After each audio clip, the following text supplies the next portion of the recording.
You know, fuck it. I'll just watch this shit later. People, what is up? This is the I almost said midnight chat tech. I cannot believe it. Motherfucker, already fucking shit up. Already fucking up. But hey, it's okay because you know what? Since fucking WWE fucked up so bad tonight, I guess I'm allowed to fuck up a couple of times too. But people, this is the Ringside Hangouts brought to you by the Midnight Chat Tech, where you just come in, hang out, talk about wrestling, all that good jazz. What the fuck is that noise?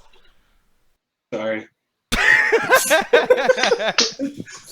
I'm just gonna shut up for a second. You guys go ahead and introduce yourselves. Coco, you go first, baby.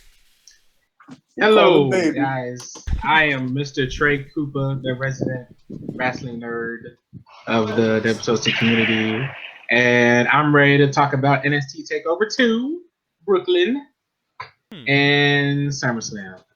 Oh yes, I forgot to put that in the text. Takeover Brooklyn, because you know what? I'd rather talk about that shit than this fucking horrible mess of WWE SummerSlam. And I didn't watch. We're gonna say we're not gonna talk about how bad it is yet. We gotta introduce the thing first. I'm sorry. I'm just really upset right now. Hovig, go ahead and introduce yourself, buddy.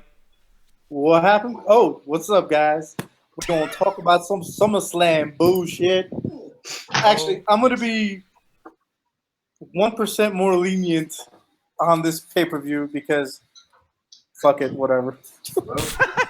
Okay, and Anthony Wilson Jr., our resident host of the Midnight Chat Tech. First off, how you doing? I haven't even talked to you today. Hey, what's going on, people? And I'm just telling you right now, if y'all watch the pay-per-view, the festivities, I am totally going to make Dolph Ziggler the Colonel in the next wrestling game. No! Don't make jokes like that. This is bullshit. No, we gonna put He that. died for nothing. All right, okay. Make him the fucking Colonel only if you make The Miz into a chicken. Yes. Okay, so first off, I don't know if we should talk about the negative stuff first. Or we should talk about like just stuff in chronological order. What do you think, Trey? I think we talked about SummerSlam first since it was the more Just negative. now. It was the most negative of the two, so Yeah, and I want to end off the night well, and I want to be able to go to sleep tonight without my blood fucking pressure just skyrocketing. I'm so fucking mad. Oh, and the Ruthless Wonder is in the chat. Actually, Anthony, can you help that guy out with the? Yeah, I got you. All right, cool. pick him up with the link. Hook them up with the link. Oh yes. So Anybody? my friend just texted me. He's like, what just happened? I was like, Brock just fucked Randy Orton to hell and back. Oh Jesus! He's like, was that script or Brock just went off? I was like, I have no fucking idea. That's the thing that's so weird about it. Like, okay, so people at the end of the show of WWE SummerSlam, Brock Lesnar just went absolutely fucking berserk on Randy Orton, and not in the whole like storyline fake wrestling shit way. I mean, he went like MMA legit, on the and I loved every second of it because fuck it, man, we needed some shit like that, Right? See, I don't think so. Everyone's always like, that was such a shitty fucking main event. I'm like, what did you fucking expect? I see. The thing is, dude, I expect to have like they brought it up. Here's the one thing: it doesn't make sense that Brock Lesnar is gonna go that nuts and beat the shit out of the guy for no fucking reason, just because they have a match together. Because here's the main thing that really bothers me is that the fact that match, which had pretty much no build up or whatever. I mean, they're not even on the same show for fuck's sake, and he just beat the crap out of him, like he screwed him out of a title or like banged his wife. You know what I mean? Like, it doesn't make a whole lot of sense. Yeah, like he beat him like if it was like part of like a big rivalry, like kind of like how Triple H and Randy Orton used to go at it, and that rivalry was like personal. This had nothing to do with anything.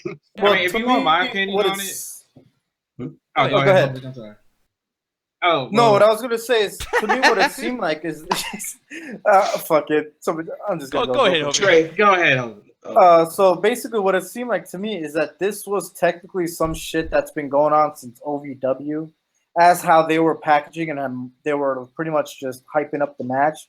So technically, in a sense, I think how it was going is that because from what I paid attention to when they were doing the video package inside, when they were doing like their interviews, Brock Lesnar was saying, I don't give a fuck Randy Orton or some shit like that. And Paul Heyman's like, why does everybody think that just because you guys came from the same place means that there's history between you? So I'm thinking that maybe it's because Randy Orton was kind of doing this shit. Brock Lesnar was trying to do this shit to him. You know what I mean? Yeah.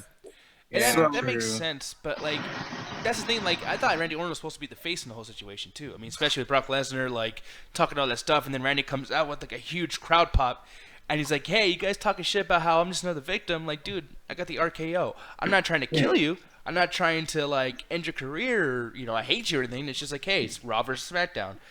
They put us up against each other. I'm just trying to do my job. Go ahead, Trey. What I was thinking is that like Brock Lesnar to me was proven that regardless of what he does in the WWE, he ain't gonna get no repercussions for it. Because look, bleeding's bad in the WWE. When Finn Balor and Samoa Joe had that match where they were bleeding, like of course the referees pushed them out the way and everything and stuff like that. Brock Lesnar, the referees didn't really try to get him off Randy Orton. I mean, they kind of sort of tried, but then they realized, oh, this is Brock Lesnar. But then again, yeah, you actually brought up a good point. But then at the same time, after thinking about that, like, wait a minute, was that part of the whole match all along? Like, was that actually supposed to happen? Like, you know what I mean? Yeah. I can get that. I can see that. And I got that point of too. view. But the thing is, and here's the thing, like I will give this because it was unpredictable. No one, I mean, I was watching the show with you guys, and none of us went like, man, I bet he's gonna do some shit to him. Like I was actually waiting for Goldberg to come out and save the fucking day. You know what I mean? Everybody was. Yeah, I'm the only person who really did not believe that shit. I didn't believe it either. I was confused. I was just like, Anthony came to me being like, "Hey, you hear about Goldberg?" And I was like, "Yeah, it's a rumor. It's like it's supposed to be a rumor." Yeah, because I was just confused, like how it was talking about coming out of nowhere. Because I'm just watching it and I'm seeing people in the chat just talk about it. I'm just like, Goldberg? I didn't even hear this. Like, it just came out of nowhere. Like, I didn't even hear no build up to him returning. Like, him even talking about it. Ever since the WWE really quick before you continue on, I just want to say, Ruthless Wonder, Yes. welcome. I love you. All that good stuff. Hey, What was I gonna say? I think ever since the WWE 2K17 trailer dropped with the whole Goldberg unveiling, and you see this whole Suplex City reflection, everybody's like, "This motherfucker's gonna come back." I'm like, slow your roll because it's not a WWE contract. He's not under contract with WWE at all. He just got the fucking okay to do it with 2K. 2K asked him to be in the game, not WWE. And Goldberg said yes. And let's be real here. Nobody wants to fucking see Goldberg versus Brock Lesnar 2, especially the way Brock Lesnar is now. Brock Lesnar the next big thing, Brock Lesnar is a whole different beast than, well, no pun intended, the beast Brock Lesnar. Agreed. Destroy Goldberg now. He would destroy But Goldberg it makes sense though. It's the only match for Brock that really can make any sense. You don't want Brock unleashed on the rest of your roster because clearly he does not have the desire to wrestle like he used to even do funny stuff with the wrestling like he used to. And so if there's anybody you're going to feed to Brock Lesnar at all, of course it would be Goldberg because outside people might actually pay attention to it. I mean, come on. Didn't fucking Heath Slater try to go up to this motherfucker? Yeah, that was actually pretty hilarious. That was funny. Hilarious. Because Brock Lesnar acted sympathetic to him. Like Lesnar was like, Lesnar was like, boy, out of my face. Yeah. I just love Brock Lesnar was like, hey man, come on, I have a family too. Come on, get up here. I don't give a fuck about your family. That's the problem. Like, and Dean Ambrose said it on Stone Cold's podcast. Like Brock Lesnar does Brock Lesnar in every program. He's not ever going to give you anything interesting anymore. When he was feuding with Eddie Guerrero way back in the day, it was actually funny. When he brought out the mariachi band, he was dancing in the ring with him. That was actually a funny skit. He doesn't do that anymore. Yeah, those days are over. You want to know why? It's because, like Trey said, this is not the same Brock that was around back then. This is a more fucking crazier and more serious Brock. So back then he could. So don't use your stars that are clearly building the company to feed Brock Lesnar's ego. Give him somebody. At least the crowd is going to go, oh, wow, I remember Goldberg. Yeah, let's see them fight again. And he might actually get a real fight this time as opposed because to be honest, ever since Brock's been in the WWE, like since he came back in, what, 2012 or 2011, whenever it was? Yeah, 2012. the only real feuds he's had was with Triple H, Taker, and Cena.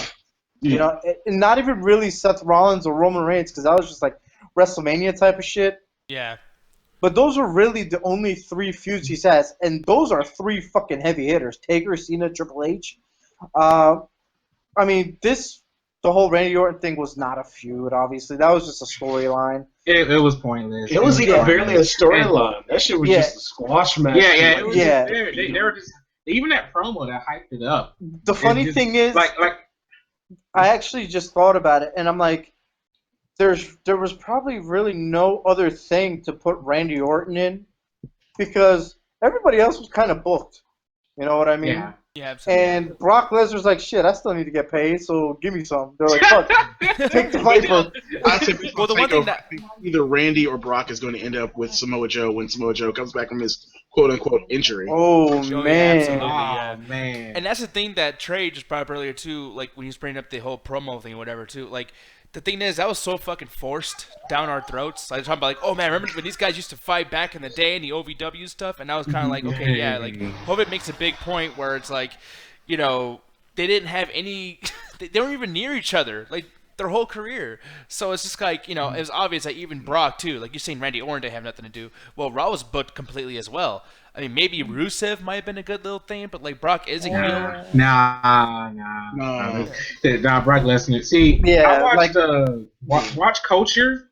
Whenever Watch Culture, I watched it do 2K17 interviews with Brock Lesnar, and from that interview, that's how you can tell Brock Lesnar is not the way he used to be, because he was asking him like, "Oh, what kind of dream matches do you want?" or stuff like that. And Brock Lesnar said, "I don't care about that crap. I'm just here for the business. I wasn't that guy that watched wrestling when I was a little kid and wanted to grow up and have these dreams and wrestle this person, that person." Like, nah, I'm all business. Yeah, I'm just trying to get my check, my money, and go. He even said that during the Stone Cold podcast. He's going, if Stone Cold was like, so how do you look at this business? He goes, it's just a job to me. I just come in, clock in, do my job, get paid, and leave. Yeah. That's all it is. And that does suck, because Paul Heyman could really use somebody who's more interested. Yeah. You're wasting Paul Heyman right now. Like, and that just pisses me off personally. In terms of like a character, yeah, Brock Lesnar is not the best. He's just like a beast, and that can only last so long. I mean, look what happened to Ryback. Yeah, exactly. Well, I mean, here's the one thing. Here's Ryback, which is like fucking processed ham, and then you got Brock Lesnar, who's like a London broil. You know what I'm saying? You got 2 different fucking meats here. Yeah. One is better than the other. Like Ryback, the thing with Ryback is that they actually tried to give him that push, but he fell through.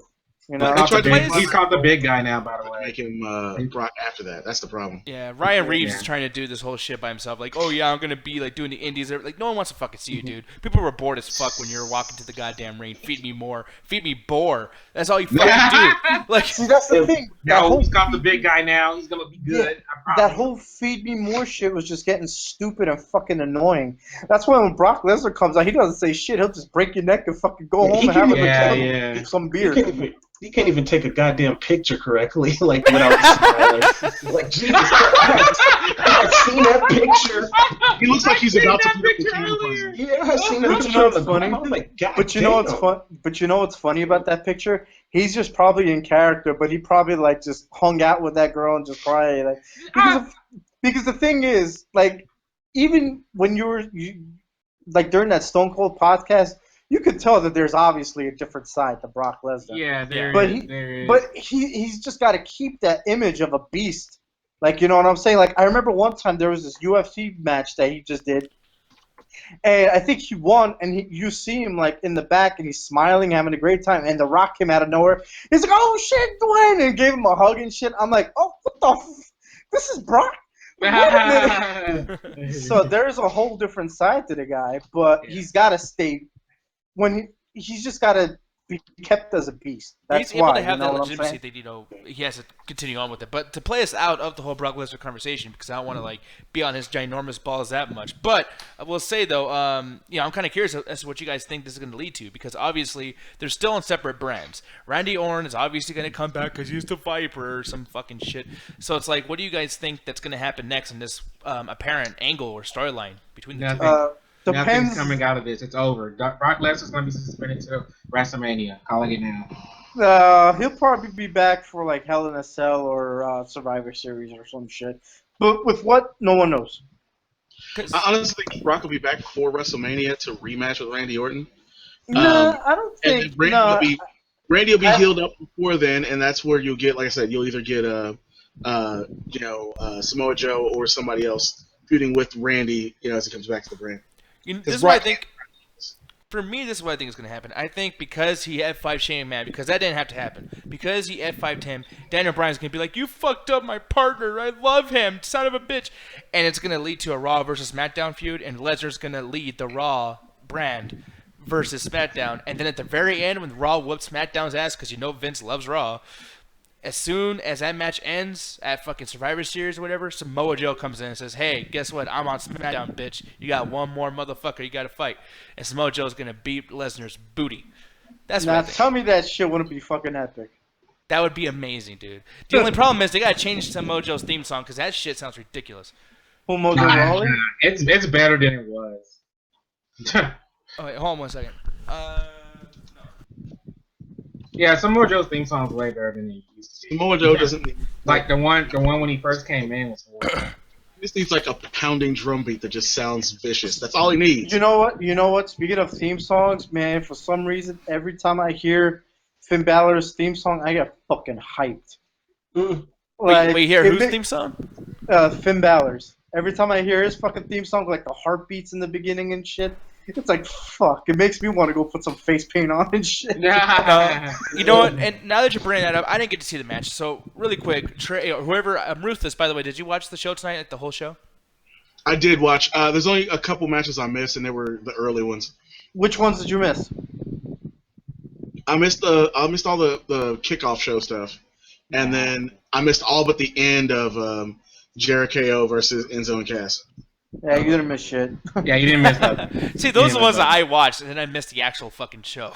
Yo, fucking, if you missed AJ Styles versus Cena, then just go watch that shit. See, I watched a little bit of it, and I didn't get the build-up. I didn't see like the story they were telling in the ring. So when I saw them in the ring and they're like doing the punching thing, I was like, you know what?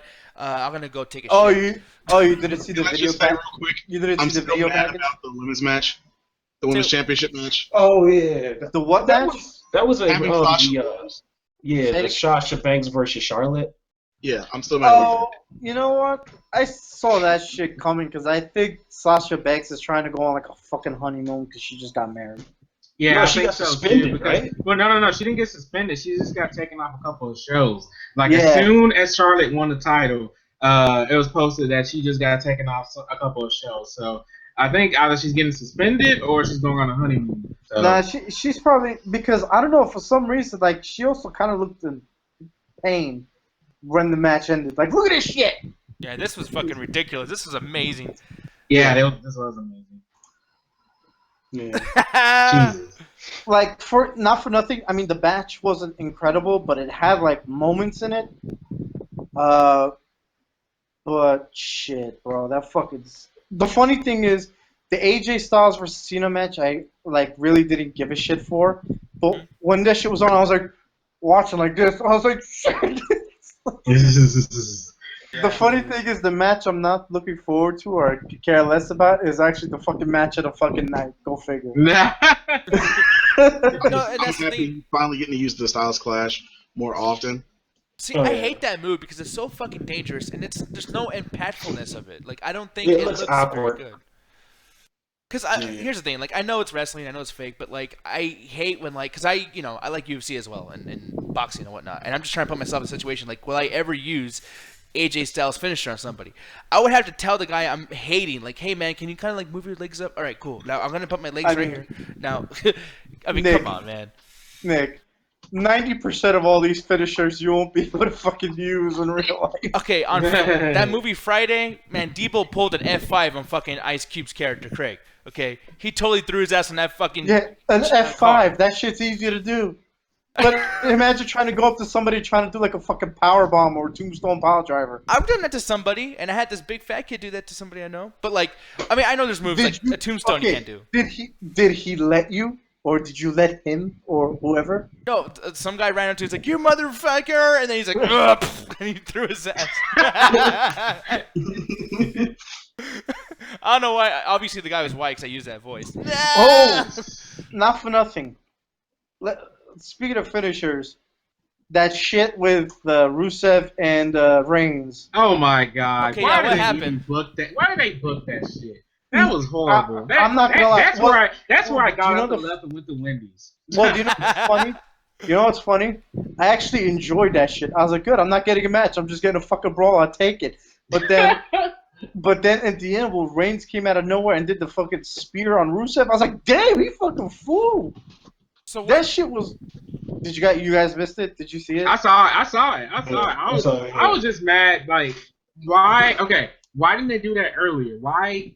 My problem was, why were the title matches before the U.S. title match? They did all that just to book that. You know what's funny? Well, to be honest, the way that I'm looking at it is that Universal title is just another fucking Intercontinental title, man. It looks horrible. That shit is horrid. That was a color palette. I can literally make that title right now on 2K14 to 2K16 right now. That and the women's championship. Dude, the funny thing is, you got the World Heavyweight title. Mm-hmm. Then you got the Women's Championship title, which is the same fucking thing, except that one is the color red, and the Universal title is fucking pink. Wait, hold on. Yeah, they look exactly the same. Are you fucking serious? It does look. Yes, they look right exactly there. The same. Like dude. the Universal Championship and the Women's Championship is the exact same fucking thing. Exactly. Dude, who made that? The fucking kid, like Mick Foley's child? Like they designed it. I'm telling you, man. Somebody on 2K14 they loaded the game up and was like, "Oh, let me color this." All I will say is this: whoever's in charge of creative with the fucking belts have the 3 same fucking belts with different colors right now. This is the World Heavyweight Botchamania belt. Like, it looks terrible, man. Nick, I know you missed some of it, but like every time people went to that title on the screen, they went to Finn Balor versus Seth Rollins, people booed. They booed the fuck out of that belt. Literally, a lot of people weren't even paying attention to the match because, like, the first 5 to 10 minutes of the fucking match, they were just chanting, "That belt sucks." Yeah. Well, it's kind of funny too because as like a final fuck you, Shane McMahon and Daniel Bryan had posted a picture on one of their Twitters with like a belt made out of aluminum foil. And yeah, the new Universal Championship. That was a better looking belt than the one. Man, this shit looks like some shit that like Jeff Hardy back in like 2011 would have made, like the fucking Jeff Hardy TNA belt. Like, dude, I just thought of it. The Universal Championship is deleted. Fuck you. Delete. The deletion belt. But yeah, no. When you look at it, like look at the women's championship there that Chris is playing. It looks it's just a red version of that exact same belt. No, dude, look at. Have you seen the white and red? They basically just swapped the colors. But Chris Jamal has a point though. Like in terms of the color scheme on the belt. It looks way better than the Universal belt. Oh yeah, because all they did was took the fucking red behind the damn WWE symbol, and just made it the whole fucking belt. Oh God, that's fucking retarded. And I didn't even know. I thought it was another Universal belt because I was seeing another belt like going around the Facebook groups. Yeah, was and it stuff like in that. a video game by any chance? Because I think I've seen it too 1,000 fucking times. Like this guy. No, it was an actual real belt. I think it was some mock-up belt, but it had looked like it had like a classic design to it, and it was on the Facebook that mock-up groups. belt would have been better than the shit we got. Yeah. Looking back on this belt really quick, is there anything universal about it? Like I'm looking at it, there's like no symbols. Yeah, that's what I'm saying. Like Universal, they could have went back with the old heavyweight belt, where the they could have and the globe. Or even just do the WW in it the same way that the old WWF looked. Mm-hmm. You know, to make it have that sort of classic, throwback feel to it. But something that just looks like, all right, well, we decided to change the leather from black to red. Have fun. They could have done a thing where like it shows like someone drawing like the crowd, like just an anonymous I don't know, something like a stadium or fucking an outline of Madison Square Garden. Like something. Here it is. Let me post in the chat right here because I thought this was actually, even though this still looks like a goddamn created belt from one of the wrestling games, it actually looked way better because this seems more universal to me. There we go. That looks good. Yeah, That would have been fucking perfect. Oh man, that looks huge. yeah. I was seeing that like float around like the internet and the Facebook groups, and I was like, okay, that actually looks pretty good. It's got like a classic feel to me, WWF classic feel to me. Yeah. Because it's the same fucking belt. It's the Winged Eagle belt with just the Universal and the WWE logo. That's it. That would have been fucking great. But no. How badly Vincent. can you de-prestige your most prestigious fucking title? Like, Well, I mean, ask Vince. God damn, man. I don't know, but like for me, dude. You want to know what? We're also talking about the same company that made that fucking KFC commercial. Yeah. Dolph Ziggler! I'm actually. I know He Chris died for nothing. I'm glad that they didn't go back to the big gold belt. Just on that one? Yeah, just leave WCW alone, man. Just let it go. Fuck that belt. Just let it go. Can we go back how Dolph Ziggler died for nothing? Dude, that big like World Heavyweight Championship belt should be called like the side bitch belt. Because anytime they have an undisputed title, like, oh yeah, we need another one. It's like, yeah, what's that one shitty one that we said? Oh yeah, get that one. Yeah. It's like, leave that shit alone, guys. You did like they turned that shit off like 10 times already. Now, hold on, So, how many fucking...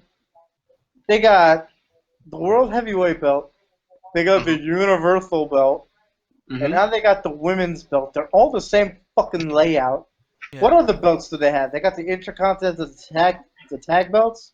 Yeah. And the US title belt. The US. And we know there's going to be a second Women's Championship belt, a second tag belt. Wait, and what? a Cruiserweight belt. And then, the Cruiserweight belt. They should just take all the names that TNA used to use. They should have like an X Division belt. They should have like a TNA Global belt and a TV belt. Like a Twitter belt. I like how the main championship on NXT looks way better than any of the belts on WWE programming. Exactly. See, you know what's funny though? Because this brand split thing, I told you that this shit was gonna fuck things up. Once the brand split ends, again, because it will, people are fucking doing drugs. They fired the whole goddamn company at this point. So, like, I think when the brand split ends, there's just gonna be one belt called the Intergalactic Championship. I mean, to be honest, we're pretty hurt that Eva Marie is suspended. Oh man, I cried so hard. Did you guys see that shit during the fucking tag match? Oh yeah, I seen it. That was hilarious. She's taking a vacation in Britain in the Isles. I was like, what the fuck? Man, I kind of figured they were gonna work the suspension to her gimmick because it works out because she's always been getting out of matches. So by the way, it was a convenient way to get her out. Did you guys find out? She's suspended for Adderall. Same shit as Roman Reigns was. Yeah. So, dude, I think Roman Reigns is gonna have a new Shield, okay? But it's gonna be just the druggies, and it's gonna be him, and then Paige, and Eva Marie, and fucking Del Rio, like underneath him. In Crime Time. Oh, in Crime Time, yes. And then we have Turf Wars on the New Day. No, yeah, Brooklyn. No, but yeah, I don't want to get on this point too long, but yeah, the chicken sandwich is over. Chicken sandwich for WWE champion. Dolph Ziggler died for nothing. He died for nothing. The chicken little sandwich. I'm so calling why. That's why Dolph Ziggler didn't win the title because he was in that goddamn commercial as the fucking KFC chicken guy. What do they call him? Colonel Ziggler. Yeah. Colonel Ziggler. Jesus, man. Like, and when I seen that shit too, when I seen it, I thought they was actually like doing that live, like it was a live commercial, like they was actually doing the wrestling match in the ring. I was just like, what the hell is happening? Jesus Christ, man. And wait, wasn't that chicken costume that the other guy had on? Wasn't that the same chicken costume that the Gopi Goober had on? That's what I was thinking. I was thinking that shit. No, I think that might have been the same chicken costume. Was it the same chicken costume that Christian had back like in like Sunday Night Heat like over a decade ago? Just got that shit lying around like that. But yeah, chicken sandwich, little sandwich at WrestleMania versus John Cena for the title. I'm calling it now. So, I just want to know like how you guys felt about the SmackDown title being used in basically a let's let the crowd calm down kind of match because it was just dead. It seemed like the whole match. Yeah, you're right. Very underwhelming. Very. Wait, underwhelming. which match? Dolph Ziggler versus Dean Ambrose. Versus Dean Ambrose, yeah. Oh Yeah. yeah. It seemed like And I know I've been mad about the whole Ziggler losing thing. But the match overall wasn't anything to write home about. That was the beginning of the downfall of pay-per-view, I think. You guys want to hear something funny? So when I posted "Here Comes the Pain" when the fucking main event was going to start, I just got a response on my thing. A friend of mine's like, "He is awful," meaning Brock. I was like, "No, he isn't." And then he's like, "He should have never beaten Taker. Now we're stuck with him hurting the roster with his terrible suplexes. I don't get it." I was like, actually, him beating Taker made a lot of sense. And boo-hoo, he's hurting members of the roster that barely matter. Well, Randy Orton's not a person who barely matters, though. Randy Orton is a big fucking name. No, he's a big name. Like Actually, he hasn't been a big name since he was the fucking Legend killer. No, that's what I thought he was gonna do. I thought he was gonna like make a return or something. He was like, dude, I'm gonna kill his legend. He was saying in the package. And fucking Heath Slater. Oh. And before that, who was it that he went up against? Hey man, look, it's a work in progress, okay? I don't know, man. Like for me, I'm a Randy Orton fan. I fucking love Randy Orton, man. Like that dude's a meme now, just like John Cena. There's not many other people on the fucking roster that are actual memes with normal people outside wrestling. Not to say wrestling fans are fucking crazy, but you are watching some like weird shit. But I'm just saying though, like. I get it. I get Randy Orton and how important he is to the roster, even though he hasn't been doing shit lately. But that's why the brand split's fucking retarded, because I can't see Randy Orton do good shit that I want to see him do. But aside from all that, and by the way, your friend, I don't know what's wrong with the Undertaker fighting Brock Lesnar. I think that was great. But well, yeah, now he's like Orton doesn't matter. He's hurting people because of his stiff working styles. Like you do realize that's the whole point, right? Scripts, acting. Yeah. And plus, like, yeah, I'm pretty sure Randy Orton would be like, "Hey, man, time out. You really busted me open." Like, dude, he knows. It's not his first fight. Yeah. But the thing is, though, I want to get back on the Dean Ambrose and Dolph Ziggler thing, because here's the thing that I'm pissed off about that whole entire situation. We do the Midnight Chat Tag, people, and me and Anthony and Ganja and Allie, we bust our ass, like, getting good conversations out of people and having an entertaining show, because it is a podcast. Ruthless does his own podcast too. He knows how it is, etc. So when Dean Ambrose completely shit on the Stone Cold podcast, I don't know if he was on drugs. I don't know if he's taking the same shit Roman Reigns is. But Austin was like constantly, "God damn it, can you please talk, you son of a bitch?" Like, it was that podcast was the worst podcast I've ever seen. All right. I agree. You know what? Since I just resubscribed to the WWE Network today, I have to watch that shit. It was bad. You don't have to. No. You don't. Wait, what made it so bad? Because I didn't even hear it. It was just very awkward, Anthony. Like I'll tell you this much, Anthony. We would have to rotate that motherfucker out. Like, I'd be like, "Hey, bro, so we got some shit we gotta do. Have a good night. Stay toasty. Get the fuck out."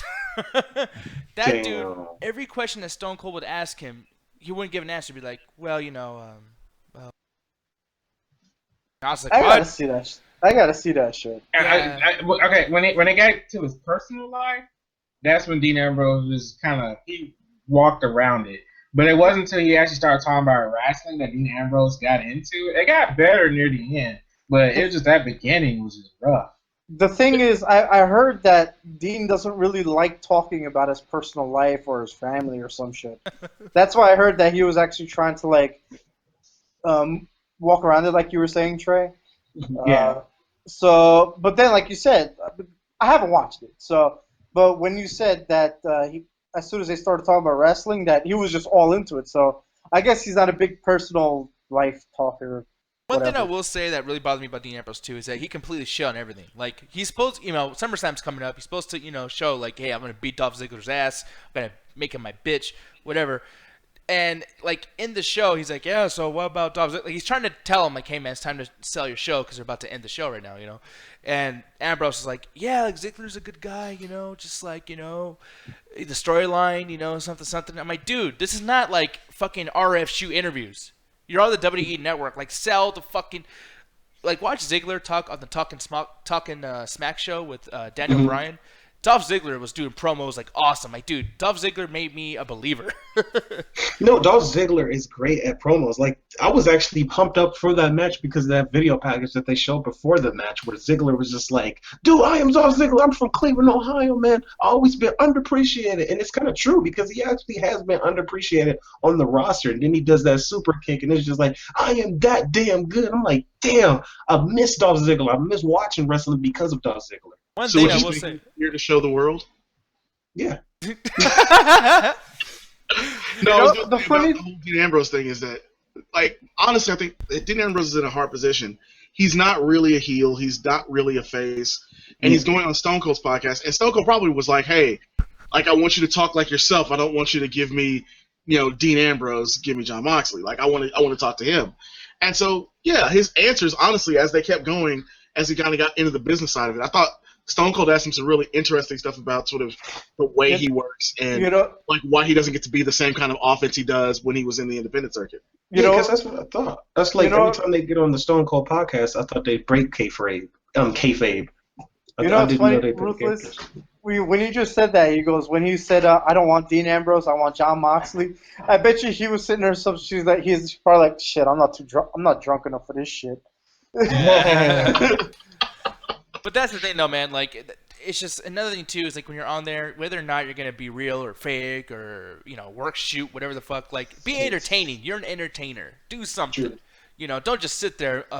Nothing ever happened when I was a kid. Like, talk about falling on your bike and you're like, I like the way that feels. I'm gonna be a wrestler. Like, Jesus Christ, like do something. But anyway. But not everybody could do that. Like for example, like the first podcast that we had with Vince McMahon, that shit was incredible. Austin and Vince, that shit was great. But then, some people can't really talk like that. Like, they get uncomfortable and shit. Like, Paige was, during her fucking podcast, she's like, I tell you everything, shit. Yeah, Paige told a little too much, actually. She was like, I want to fuck you. She's like, oh, go ahead.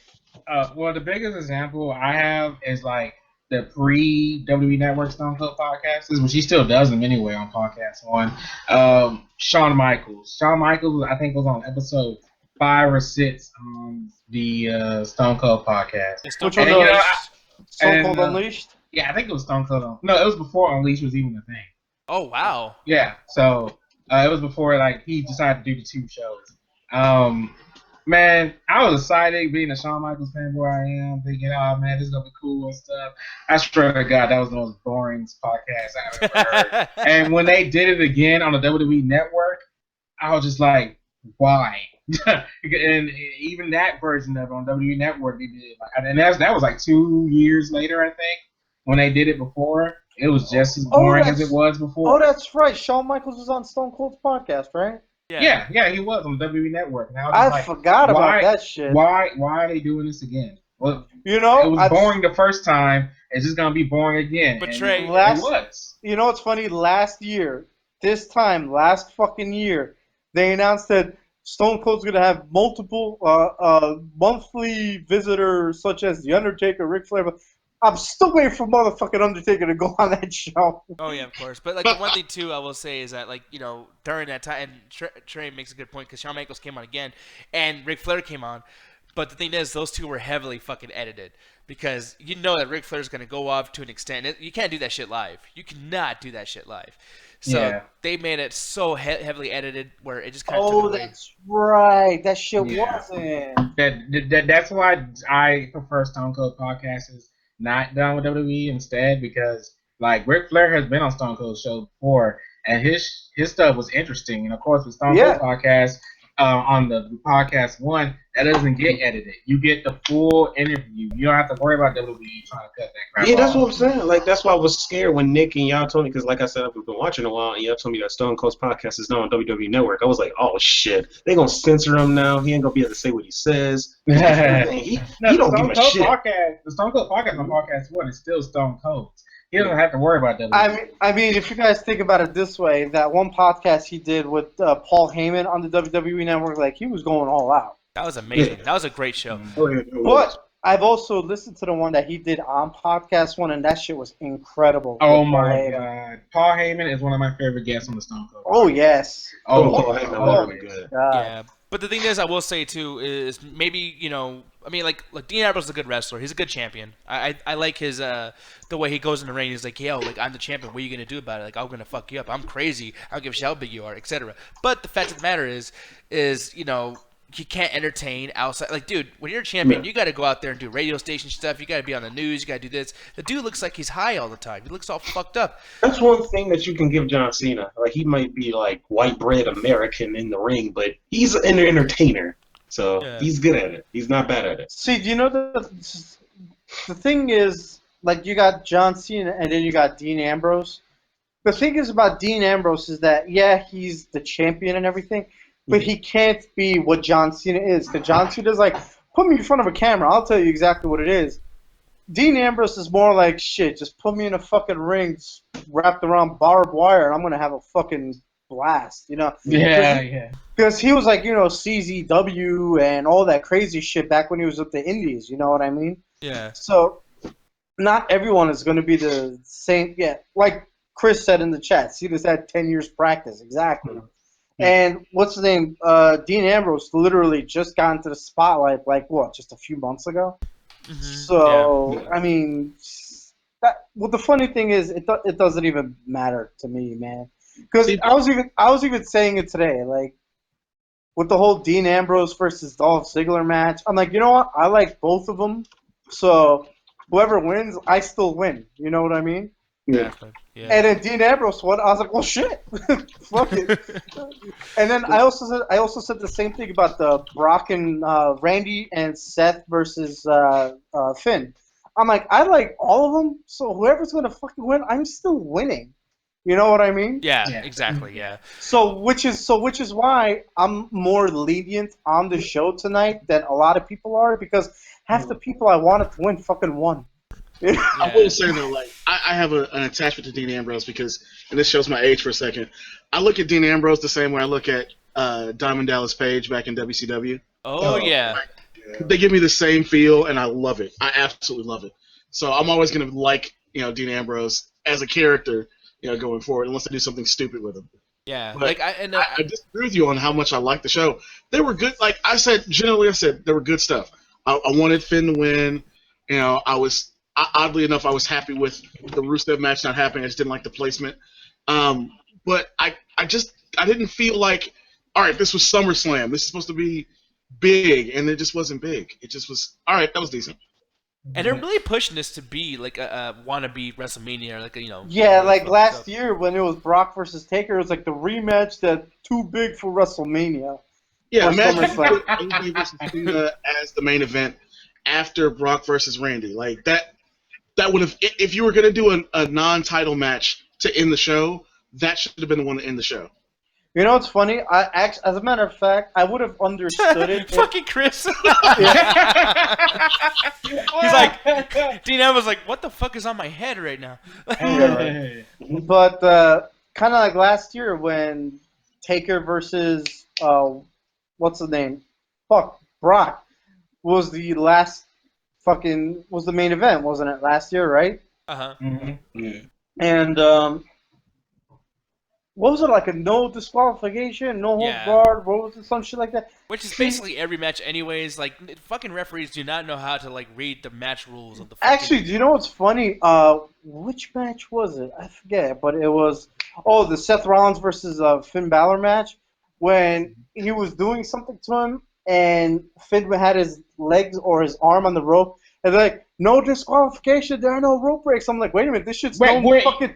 I was like, this shit's no DQ. Pull out the fucking weapons. I was saying the same thing because I was like, when was this announced? Exactly. I was the same way. I was confused. I was like, wait, what? When? Since when? They didn't specify that shit. Seth Rollins making his own rules. Because usually don't they like promote that stuff at the beginning, like at the damn match? This is a no disqualification match for the Universal Championship. I don't remember hearing that shit at all. Like, dude, the no disqualification thing would sell a pay-per-view back in fucking 2000, 2001, dude. Like, dude, actually way after that, even in the PG era, like sometimes it's just so retarded because the fact of the matter is like if you lost, like if you got yourself counted out or something, that's a storyline. Like not just title matches, just no DQ for no reason. Like they have rules. You can't do that. Oh, go ahead, Nick. I'm sorry. Oh no, I'm just fuck WWE. Go on.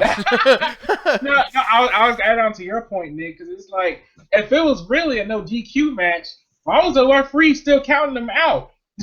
Like the DQ matches back in the day, it was. Well, I think the thing is, I think what they did was they did a no DQ for the championship match because there had to be a champion for that match.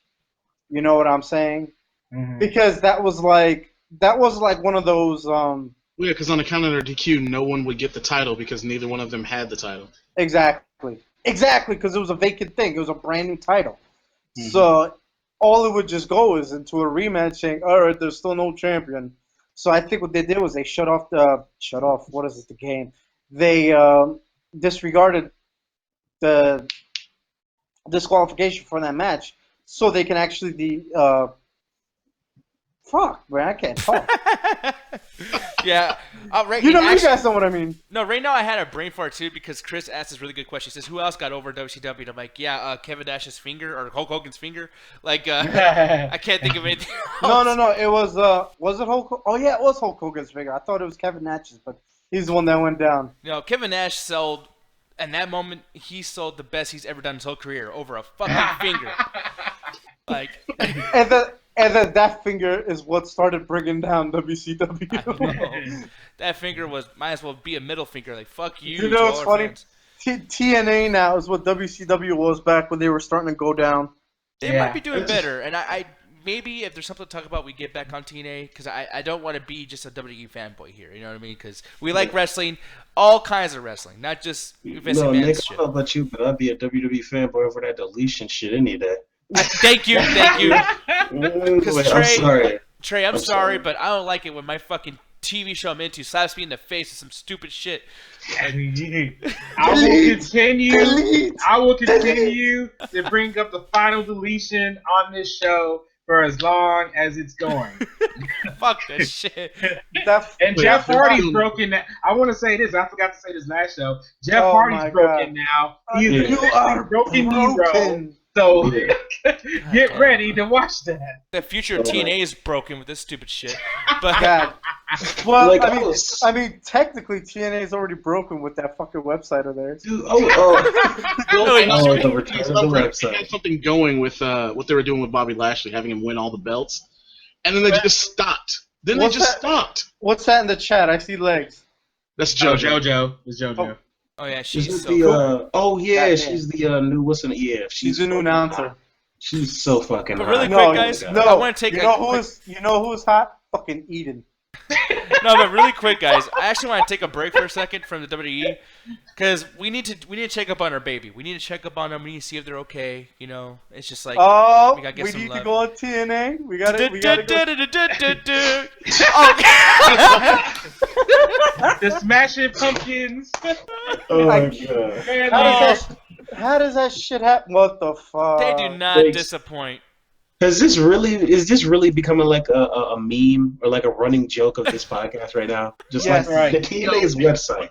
That might have saved TNA. Like, wait a minute, hold on. Go down. Wait a minute. When the fuck is Bound for Glory? Oh, probably tomorrow. I can't. Hold on. No. Go, scroll down right quick. Where the hell? They're talking about a Turning Point, but Bound for Glory is before Turning Point, right? No, because I think I just saw Bound for Glory for October 2nd. Yeah. Bound for Glory. They're right there. Sunday, October 2nd. That shit's too. Wait, scroll down back down, Nick. Like, scroll back down. That's fucking hilarious. Look at Damien Sandow. This motherfucker is a wannabe Vince McMahon. Damien Sandow is so fucking disappointed in himself right now. All right. Why the? Clearly having a lot of fun. Wait a minute. Like, really? Hold on. This is my life. Wait a minute. Hold on. Wait a minute. Look down. Look what that shit says. Special guest referee Aaron Rex. When did that happen? Wait a minute. Dude, I said this last show. Wait a minute. Aaron Rex is the worst wrestling Wait, name no, existed. no. I'm not talking about the name. Wait a minute. This motherfucker got fired from WWE and became a referee at TNA. No, he's a special guest referee. He used to be the intellectual savior of the masses. Now he's a fucking guest referee. He's the intellectual savior of the masses. He's the intellectual referee of the masses now. God, dude. Yeah, this motherfucker. Wait a minute, hold on, Nick. See if you can get tickets from the website now. Oh, yep. You know what? Let's go right back up. That's the meme. I'm gonna say this. I never want to hear anybody from TNA ever again make fun of WWE's names for their wrestlers because Aaron Rex is the worst. Where the fuck is the tickets at? He only goes by Aaron Rex in TNA too. Like that's not what he uses for the rest of the independent. Oh yeah, I know that. His indie name is Aaron Stevens. That's why I'm like, why didn't he keep that in TNA? That's stupid. Why did TNA feel the need to change it to Rex? Okay, this site. All right. And take an A off. I would have called him Aaron. It would have been funny. Let me see here. How do you fucking get tickets again? Deals. Wait a minute. Ruthless, didn't you say you have to go through like a whole thing to find this shit out? Oh yeah, it takes forever to get tickets. I had to call to Universal to get a seat when I was still in Orlando. So. See, the funny thing is, I live in Orlando, and one time I'm at City Walk, and then I'm walking around like the Hard Rock Cafe, and right. they got the sign saying Impact TV live taping happening right now. I'm like, when the fuck did this happen? I would have got tickets. Yeah, so anyways, as I can tell, they don't tell you how to get tickets because no one wants to buy them anyway, so they don't find. We should make a skit, like we should really make a skit for the Ringside podcast where we actually try to order the tickets by phone. Yeah, seriously. Holy shit. You know what? I'll do it because I live like right down the road from the motherfucker. Say, I'm supposed to be in Orlando later this year. I will definitely try and do this in person and then try to go to the show by their directions. You know what? Hit me up when you do. I'll do it with you. Oh my god. Anyways, yeah, so that's our TNA talk for the show, people. They are fucking just man. Anyways, so Smashing Pumpkins, TNA. Never forget. No, but I know Trey and Hovig really want to geek out about this John Cena versus AJ Styles match because I didn't see the finish. Like it fucked up. My stream fucked up right before the finish. Yes, your WWE network fucked up because we don't support iron streaming. Oh yeah, absolutely. Exactly. Sure. Yeah, fucked up. What exactly happened though in the finish? Because all I seen was the FU off the top ropes, and then it just froze. As a matter of fact, I think it finished like a couple of minutes. Oh, that's right. Because after that shit happened, Cena went to go fucking pin AJ Styles, and AJ Styles kicked out, and it's Cena for like not even like 2-3 minutes. Like went to a turnbuckle and was just stunned. And you can hear him cursing like, "What the fuck?" Yeah, I'm like, "Oh shit, Cena! Someone's not staying down for you. Look at that." Wow. But it was actually what happened? I think he tried to do like another attitude adjustment again, and I think it was a reversal, and AJ Styles got him down, right? And then he did the Styles Clash. Yeah. And then after he did the Styles Clash, AJ Styles went to the ropes and did his flying forearm move, which I was scared when he did that. Because I was like, dude, didn't you learn anything from your match with Roman Reigns? But then he actually hit it, and 1, 2, 3, it was over. See, here's my issue with the whole thing. Like, I'm glad that AJ Styles won. I'm glad that John Cena didn't get another victory. But my problem is I don't think this is the right time to do it because AJ Styles needs to work on his fucking promo skills, dude. Like, god damn. That boy... I don't know. I mean, the last 2 weeks he's been really good with the promos. Yes. I always feel like he's trying to hold back smiling. Like, he's so excited to be in WWE. He's just like, like, hashtag beat Cena. Oh, my God, I can hashtag now. People actually give a shit. Oh, my God, I can't believe I'm on WWE. No, it was... I could kind of feel that. I didn't feel it in other promos, but in that one promo when he was behind the stage with the the half of the Bullet Club, and it was doing like, yeah, you guys on SmackDown. I'm taking it over here, man. I'm gonna beat John Cena. I was just like, yeah, that's hey, no, you're gonna do it right. You're gonna beat up John Cena. Yeah, like Carl Anderson and Luke Gallows were better than him in that promo. I thought. I mean, it just feels awkward, you know. Since we talk about Luke Gallows and the other guy, I just want to say their gimmick right now is fucking retarded.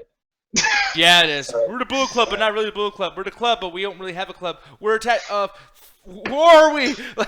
We're carrying around. Well, I mean, a chance to recruit some more for the club, but yeah, I get you. I know we're gonna get the NXT takeover here in a bit, but the revival is everything that the club should be right now. You know what? How fucking great would it be if the Dudley Boys brought back the Aces and Eights? I will just quit wrestling. The ringside hangout shit will no longer be with Nick Diaz. Let's go right now. The Aces and Eights are great. I mean, West Coast is important for the wrestling world. The funny thing is, we got like members of the Bullet Club like broken up. Like they're everywhere now. Now imagine if the motherfucking Aces and Eights come back. Yeah. Oh man, that fucking stable was so. That was like, you know, like the badness of NWO. Aces and Eights was like, yeah, fuck the whole good stuff. We're just gonna take the bad and make that our whole gimmick. That is a perfect analogy, because I started watching around Aces and Eights and I was like, this is cool. But just like NWO, everybody started fucking joining. And I was just like, okay, stop it now. Yeah, this is getting old. Yeah, the stupid part was when Taz joined. I was like, what the fuck? He's a ring announcer. Like, wait a minute. Hold up. Taz. Taz joined the Aces and Eights. Yes, he did. There's video of it on YouTube. And I thought it was the stupidest shit, because I was like, oh, what's he going to do? Just ring announce for him? Like, yeah, Aces and Eights. And Trey, you joking, but that's pretty much what he did. No. Just announce. You know what's funny is that it happened during one of my favorite TNA moments of all time. A fucking wedding. God. A fucking wedding, dude. Bully Ray and Brooke Hogan's fucking wedding. What the shit? I will say this. The beginning of Aces and Eights was pretty great. The start off of it was pretty great. Hell, even the Bully Ray versus Sting match was pretty great. But everything after that was just garbage. No, I agree. Like, the beginning was fun. And since we talk about weddings, can we fucking stop doing weddings on wrestling program TV? Thank you. It was God. bad. Yes. Thank you. It was bad when fucking Kane and Lita did it. It was bad when Rusev did it. There was only one wedding that was amazing, and that was the black wedding with The Undertaker. That's it, done. Oh no, that was shitty too. Yeah. But one that I liked was Stephanie and Tess, and then Triple H was like, "Yeah, I fucked her, man. Ha she was drunk. I loved it." Like, because Stephanie was doing some good ass acting. She's like, "You son of a bitch," and Tess was like, "I'm so angry right now," and he runs up the ramp, and I actually believed in that shit. I was like, "Dude, can't believe Triple H did that. What a bastard!" And may Tess rest in peace. Yeah, Tess. Yeah. Tess. I don't have a beer, or else I would like not drink it. That's what I'm saying. Like, I'm saying, like, just stop weddings, because that promo, because I didn't see the show, but they showed like a flashback of it. But the Rusev and Lana marriage wedding, which, what the fuck, by the way? That wasn't a marriage wedding. It was like a that was them celebrating. But still, that shit was cringy. That shit but was it's like, even really called the It wedding was celebration. bad, but it wasn't a marriage. Look at Roman Reigns, man. This motherfucker. He needs to stay away from any kind of intoxication right now. Actually, no. Make him drink. No, that's juicy juice. No, right now he's like, I would drink this, but I want to get fired. I thought I had to run to the Rio page. Fuck that. And then Stone Cold comes out of nowhere. What? Give me the fucking bottle. Like, why are you drinking out of a wine glass, you faggot? Ah. It's like, oh my God, it was so. But yeah, that scene when she puts them into the cake and she's screaming, I'm just like, stop it, kill me now. See, here's the issue, and this happens in movies too. Why do bitches not like being hit with cake? Cake is delicious. Like, I'm just, it's like, no, why? It's like, it's cake. Just wipe it off and eat it. It's it's food. I could make the nastiest fucking joke with that shit, bro. Thank you. Okay, do you want to do it? Because I'll go ahead and let you take the joke. You can do it. Because you're sitting there saying, man, you're getting smushed with the cake in your face. You just wipe it off and eat it. I was like, oh, yeah. Talking about some jizz there, bro. Oh, no. Man, your delivery of that joke made me disgusted.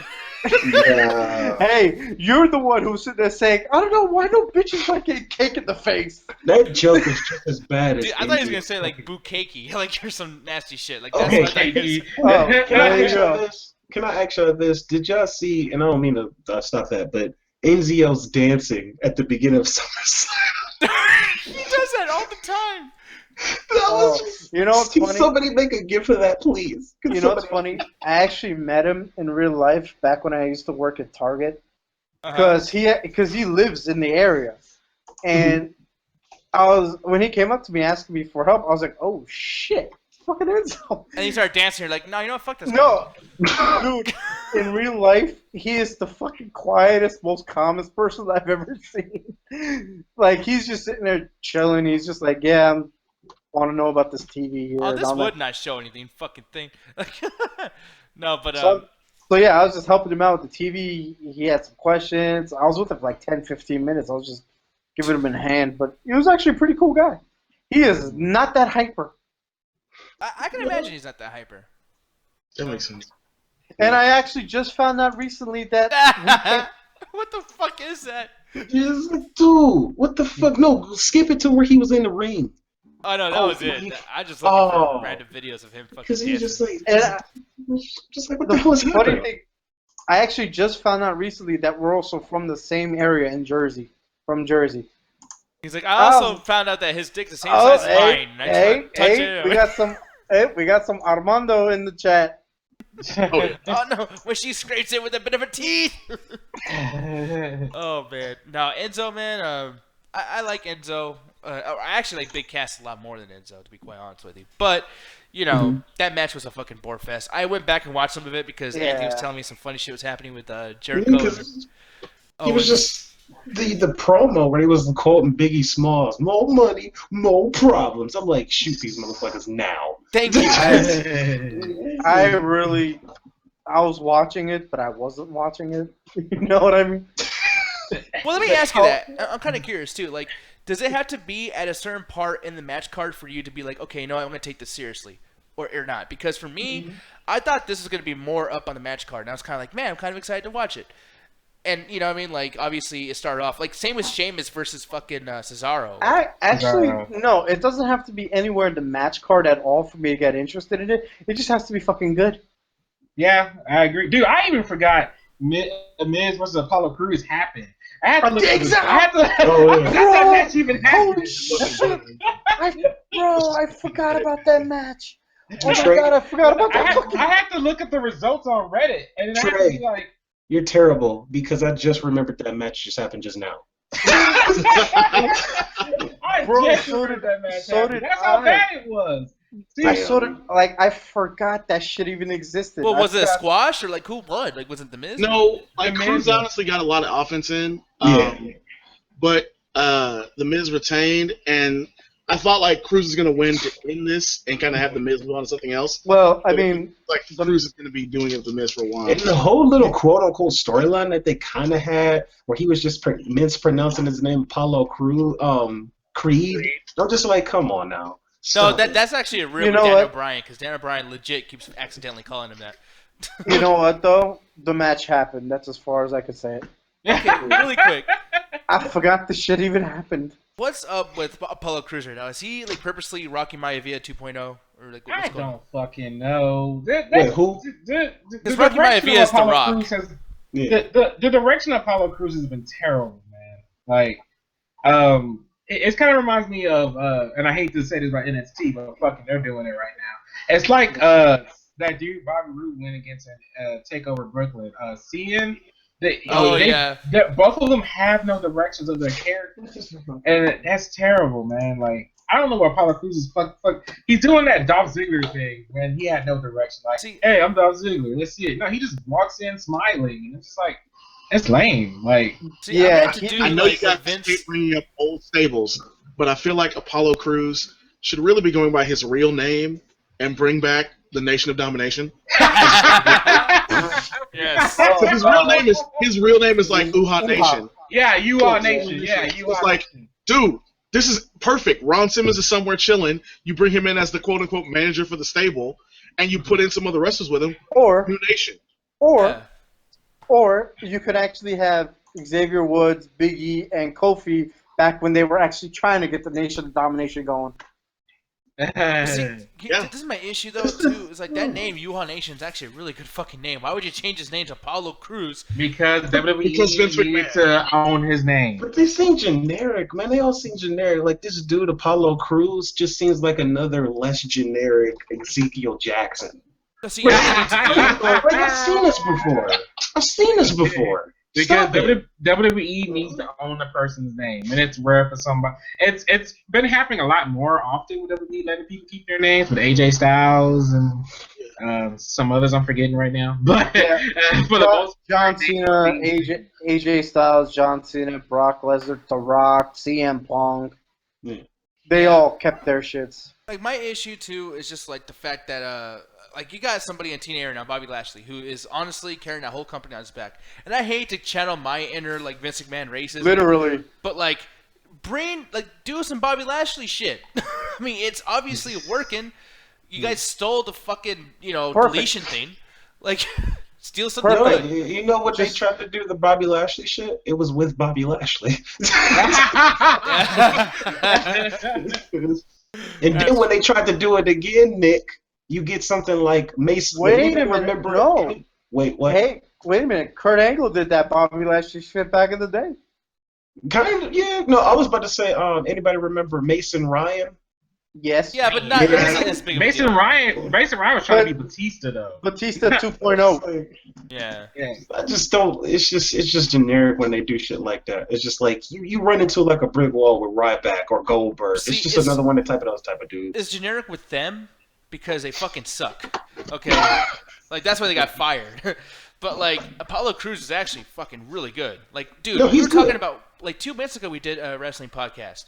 And we were talking about how good he is in NXT. Like, holy shit, we can't wait for him to get called up on a roster. He's fucking awesome. And all of a sudden he's on WWE SmackDown and he ain't doing shit. I mean, I can't believe the best people. You know what? I actually, most NXT stars though that got moved up to the main roster. you know what? I actually think that's why he's with The Miz right now. Is because they had no shit going on. Like I said, everybody was fucking booked.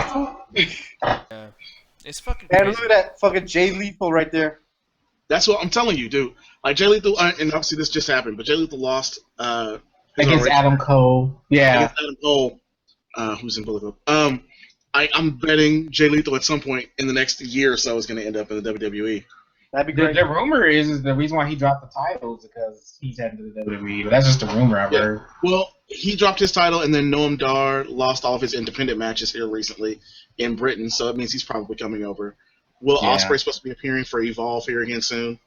Yeah. No, Well, you know what? I don't even want Jay Lethal to go to WWE because you know what the problem is? He's actually shown that he's a funny dude, and Vince is so fucking retarded that if Jay Lethal comes in, he's going to be like the joking guy. He's going to be like... No, I disagree because that TNA shit that Jay Lethal did he has been null and void since he's been like a Ring of Honor champion and the Ring of Honor heavyweight champion. That TNA shit he did with Ric Flair. Oh yeah, that shit was awesome. I still love that. That's still Oh no, it's great. Oh, Jay It's Lethal fucking thing. hilarious. But him as a Ring of Honor champion has been a way different ballgame.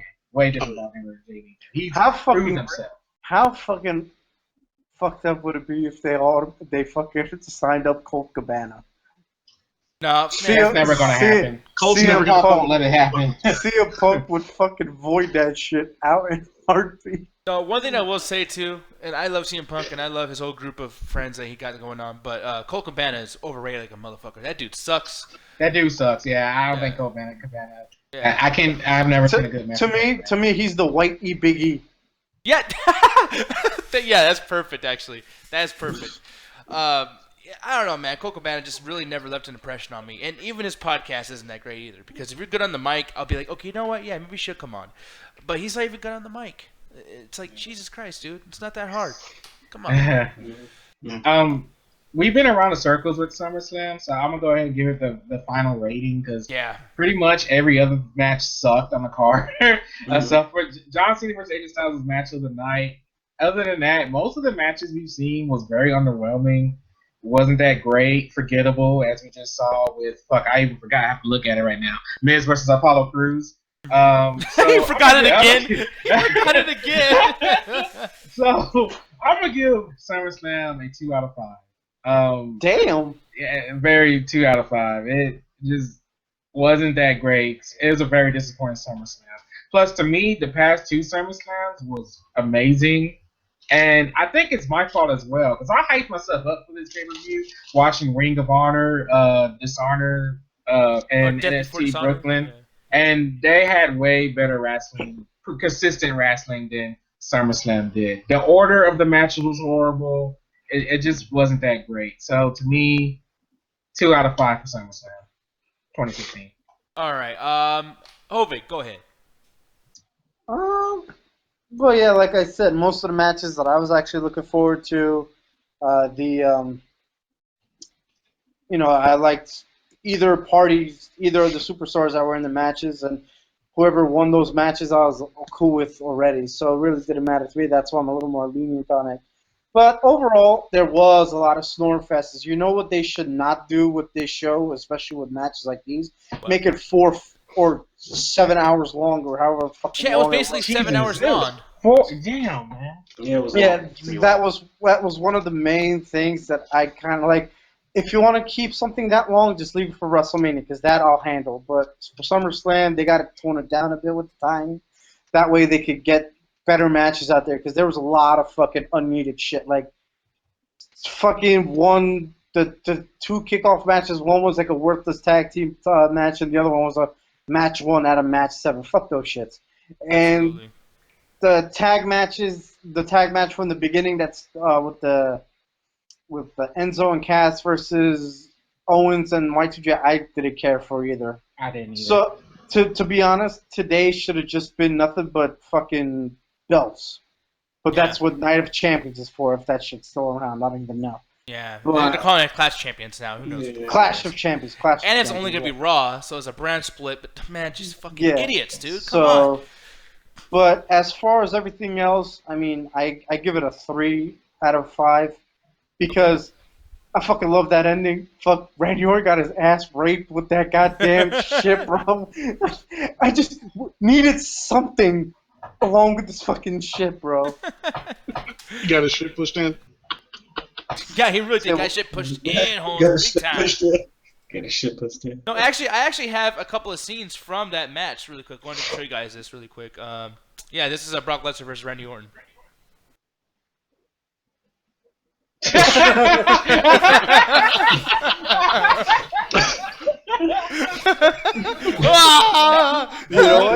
know what? You know where Randy Orton? The fucked up thing is that cannot be more accurate. Wow. Hashtag buried. That shit. There's nothing more accurate than that right now. Bear Lesnar. or it was literally like the fucking fight between Bane and Batman from The Dark Knight Rises when he was punching his fucking head in. Yeah, that's amazing. But yeah, 3 out of 5.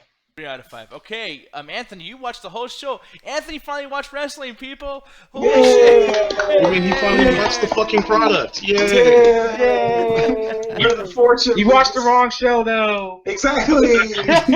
This is the reason why I don't watch this shit. Yeah. No shit, though. Honestly, this was a bad welcoming back. Actually, before you start, Anthony, everybody do what I do. Leave your expectations at the door. You'll enjoy the damn show a little better.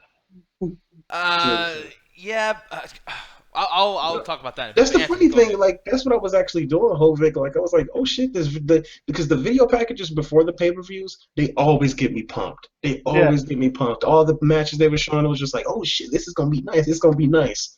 Then the theme song played from Wale, and then I saw that boring ass stage design, and I was like, yep, I'm watching WWE programming. It's like, yep, I kind of know. They need to bring back fucking heavy metal into this shit. Yes, so fucking much. I'm tired of this fucking. They need fucking Metallica or Slayer just making their fucking theme songs every month. Dude, Metallica just came out with a new song. It's the rappers they pick that are the problem. True. Yeah. That's so true. I gotta go with Rufus. But no, yeah, I would rate it probably like a 2 out of 5 because like that. Because y'all talk about matches that y'all forgot. I forgot it was actually a New Day tag team match in the middle of the damn show. And I love New Day. I just remembered. Shit, I forgot that match was there too. Exactly. I just remembered that shit when y'all was talking. I was just, and what the fuck was that host name? The one that's on the late night show? He got fired. Jon Stewart. Dude, all those side little things that they did where that shit was so cringy. Oh, she's right behind me, right? Stephanie McMahon's right behind me. I was just like, damn it.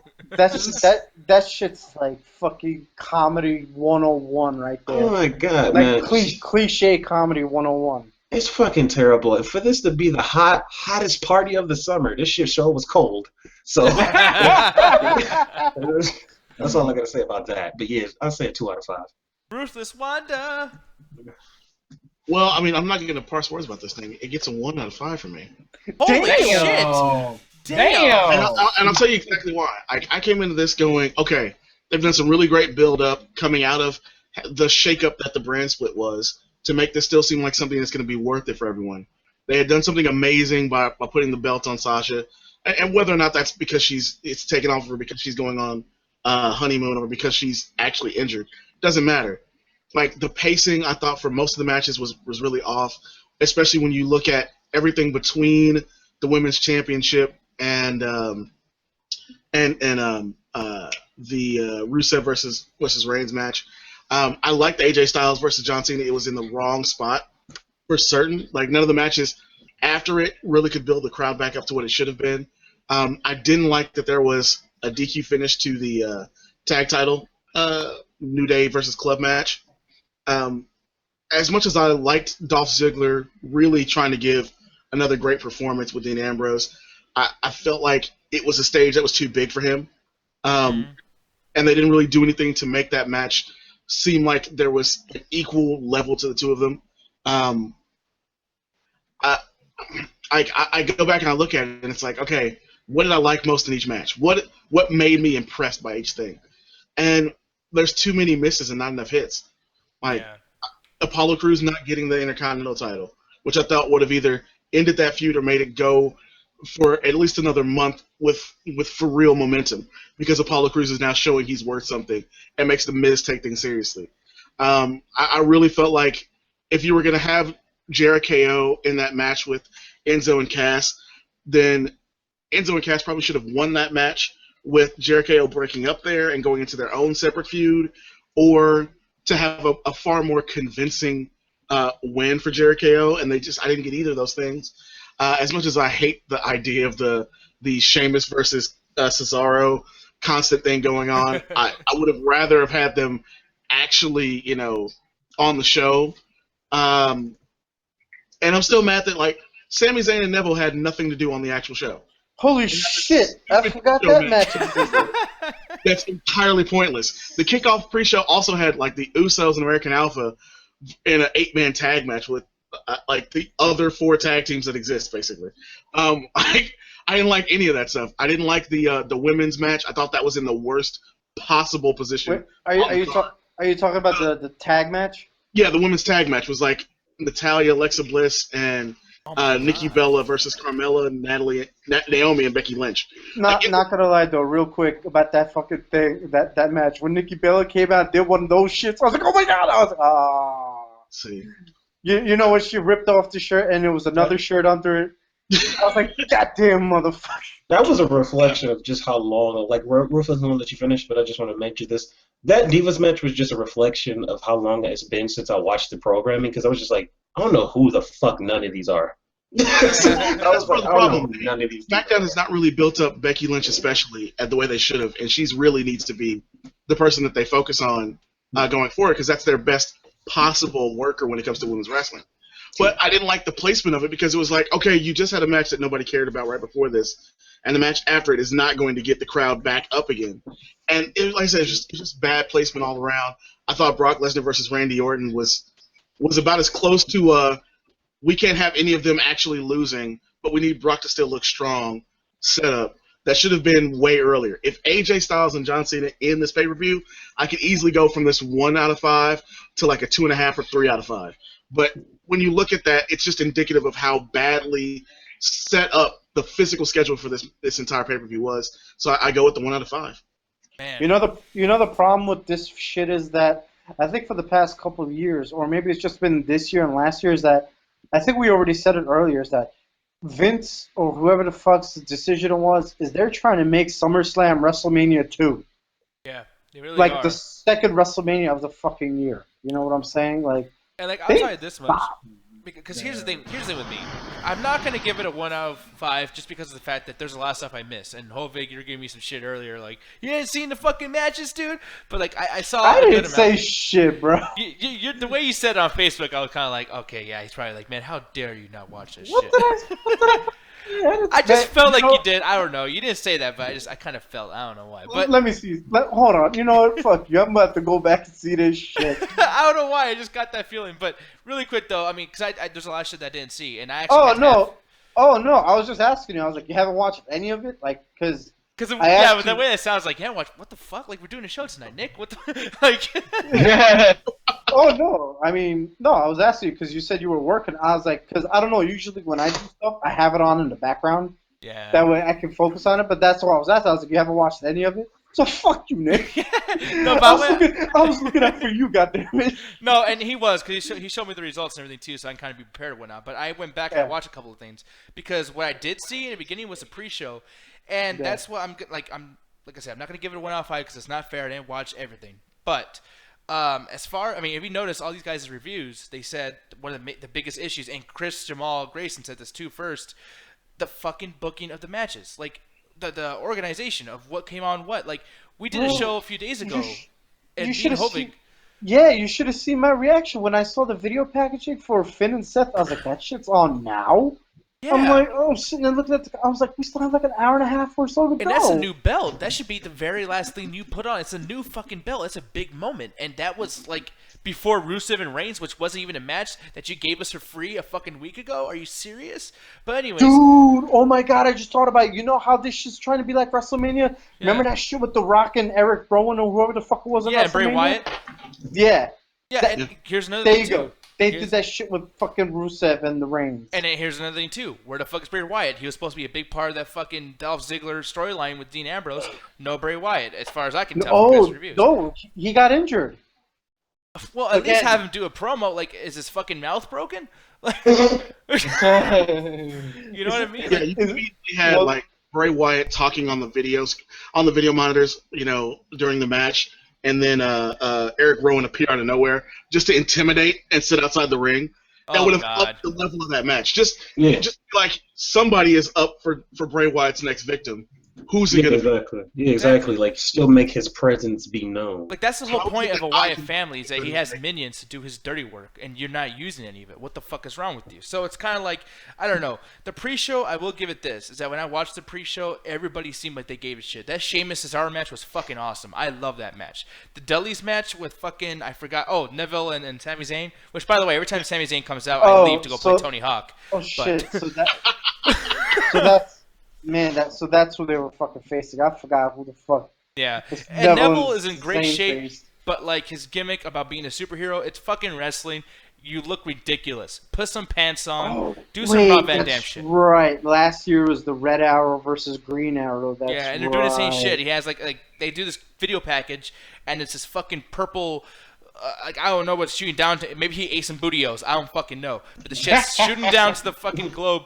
And then he comes out and he's just bending over, and I'm like, okay, dude, like this is so fucking Dragon Ball Z. It's ridiculous. Like walk to the ring. You're a man. You're a real person. You're not in a video game. Shit. But Sami Zayn and Neville should be feuding with each other. Oh, thank you. Yes. To let the two of them just go to work for 2 months of just amazing matches and pieces. Just let them do it. You know who should be feuding with each other? Owens and Lesnar. Thank you, that too. And it couldn't happen because they're both on Raw, but you never know because this whole Jericho Kevin Owens thing. So yeah, basically, on get down to my main point though, it's just like honestly, wrestling is good right now. It's a good time to be a wrestling fan, and I watched Takeover last night, and just because of how fucking amazing that was, I have to say, it's hilarious. But I will say, just because of what they could have done, because it's not really hard to book this shit. I mean, we've all had ideas tonight that were way better than what actually happened. Not to mention the fact that the developer or the bookers did the show completely ass backwards, especially with Brock Lesnar and Randy Orton. Like, what an anticlimactic ending. He beat the shit out of him. He fell asleep, just like I did. So, well, to be honest, to be fair, that match was not going to end clean anyway. True, but like at least have it where like you can end it with intensity. Like, I mean, because yeah, fucking Lesnar was beating the fucking life out of Randy Orton. Intensity right there. Yeah, but like, I mean, I hate to go back to the 90s and shit because I think I do that a little too much sometimes. But like with Stone Cold and Bret Hart, it ended the same way. Bret Hart beat Austin's ass until he fell asleep. But the difference is Ken Shamrock threw him across the ring. Stone Cold stunned the referee. It ended with intensity. That shit happened last year with Taker and Lesnar. Lesnar never tapped out. Exactly, but see what I'm saying though? Like, it ends intensity. This one ended with Randy Orton like, ow, ow. Like he punched him. There's so much punching in wrestling, and then he punches him here, and he basically just told the audience, "Hey, every punch during this entire show was fake. This one though was real." And Randy Orton can't take a fucking punch. Like, well, I mean, the motherfucker got cut. Did you see the shit on his head? Yeah, man. I was like, motherfucker, stop. I just saw an up-close picture of that shit. No matter what happens, though, because y'all saying, like, this might open up the door for the feud to continue, but I'm like, how? Brock Lesnar made Randy Orton look like a bitch. Yeah. So, like, how the fuck are you going to continue from this point? Actually, no, you know what? I think I know exactly how it could happen. It can actually motivate Randy Orton to, like become, like, a legend killer again or some shit. No, you know what I think is going to happen? I think fucking that dude, Darren Young... He's going to call The Undertaker to come back and fuck him up. No, fuck that. Bob Backlund's going to make Randy Orton great again. He's going to... Randy Orton and Darren Young are going to be a tag team. They're going to go against Brock Lesnar. Captain Planet style. I mean, look how wonderful that's worked out for Darren Young. I know. I'm joking around, man. Randy Orton's going to come back and... give me the powers of the RKO. Whoa, the whole fucking thing. So, people, I give this a 2 out of 5. Can we please talk about something good for once? Trey, take it away, sir. NXT Takeover Brooklyn. Yes. Oh my God. I still haven't watched it. 2. Oh man. Jesus, man. Thank you, Takeover. Bailey. Yes. Thank you, Bailey. Thank you. Yes. Jesus, Okay, man. now, here's the thing. I haven't watched TakeOver 2 yet, but I'm obviously familiar with NXT. Now, here's the thing. Who runs NXT? Triple H. Who runs SummerSlam? Vince McMahon. Vince McMahon. Okay, who needs to learn from who? Exactly. He no longer needs to be involved in this crap. I'm like, I don't even need to watch TakeOver 2. I mean, I am, but I don't need to watch it to know how good it is, because you have a wrestler, a former... Oh, actually, no, let me take that back. He is still a wrestler. Oh, real quick correction. Triple H does not run NXT. The man I just posted in the chat runs NXT. Shinsuke Nakamura.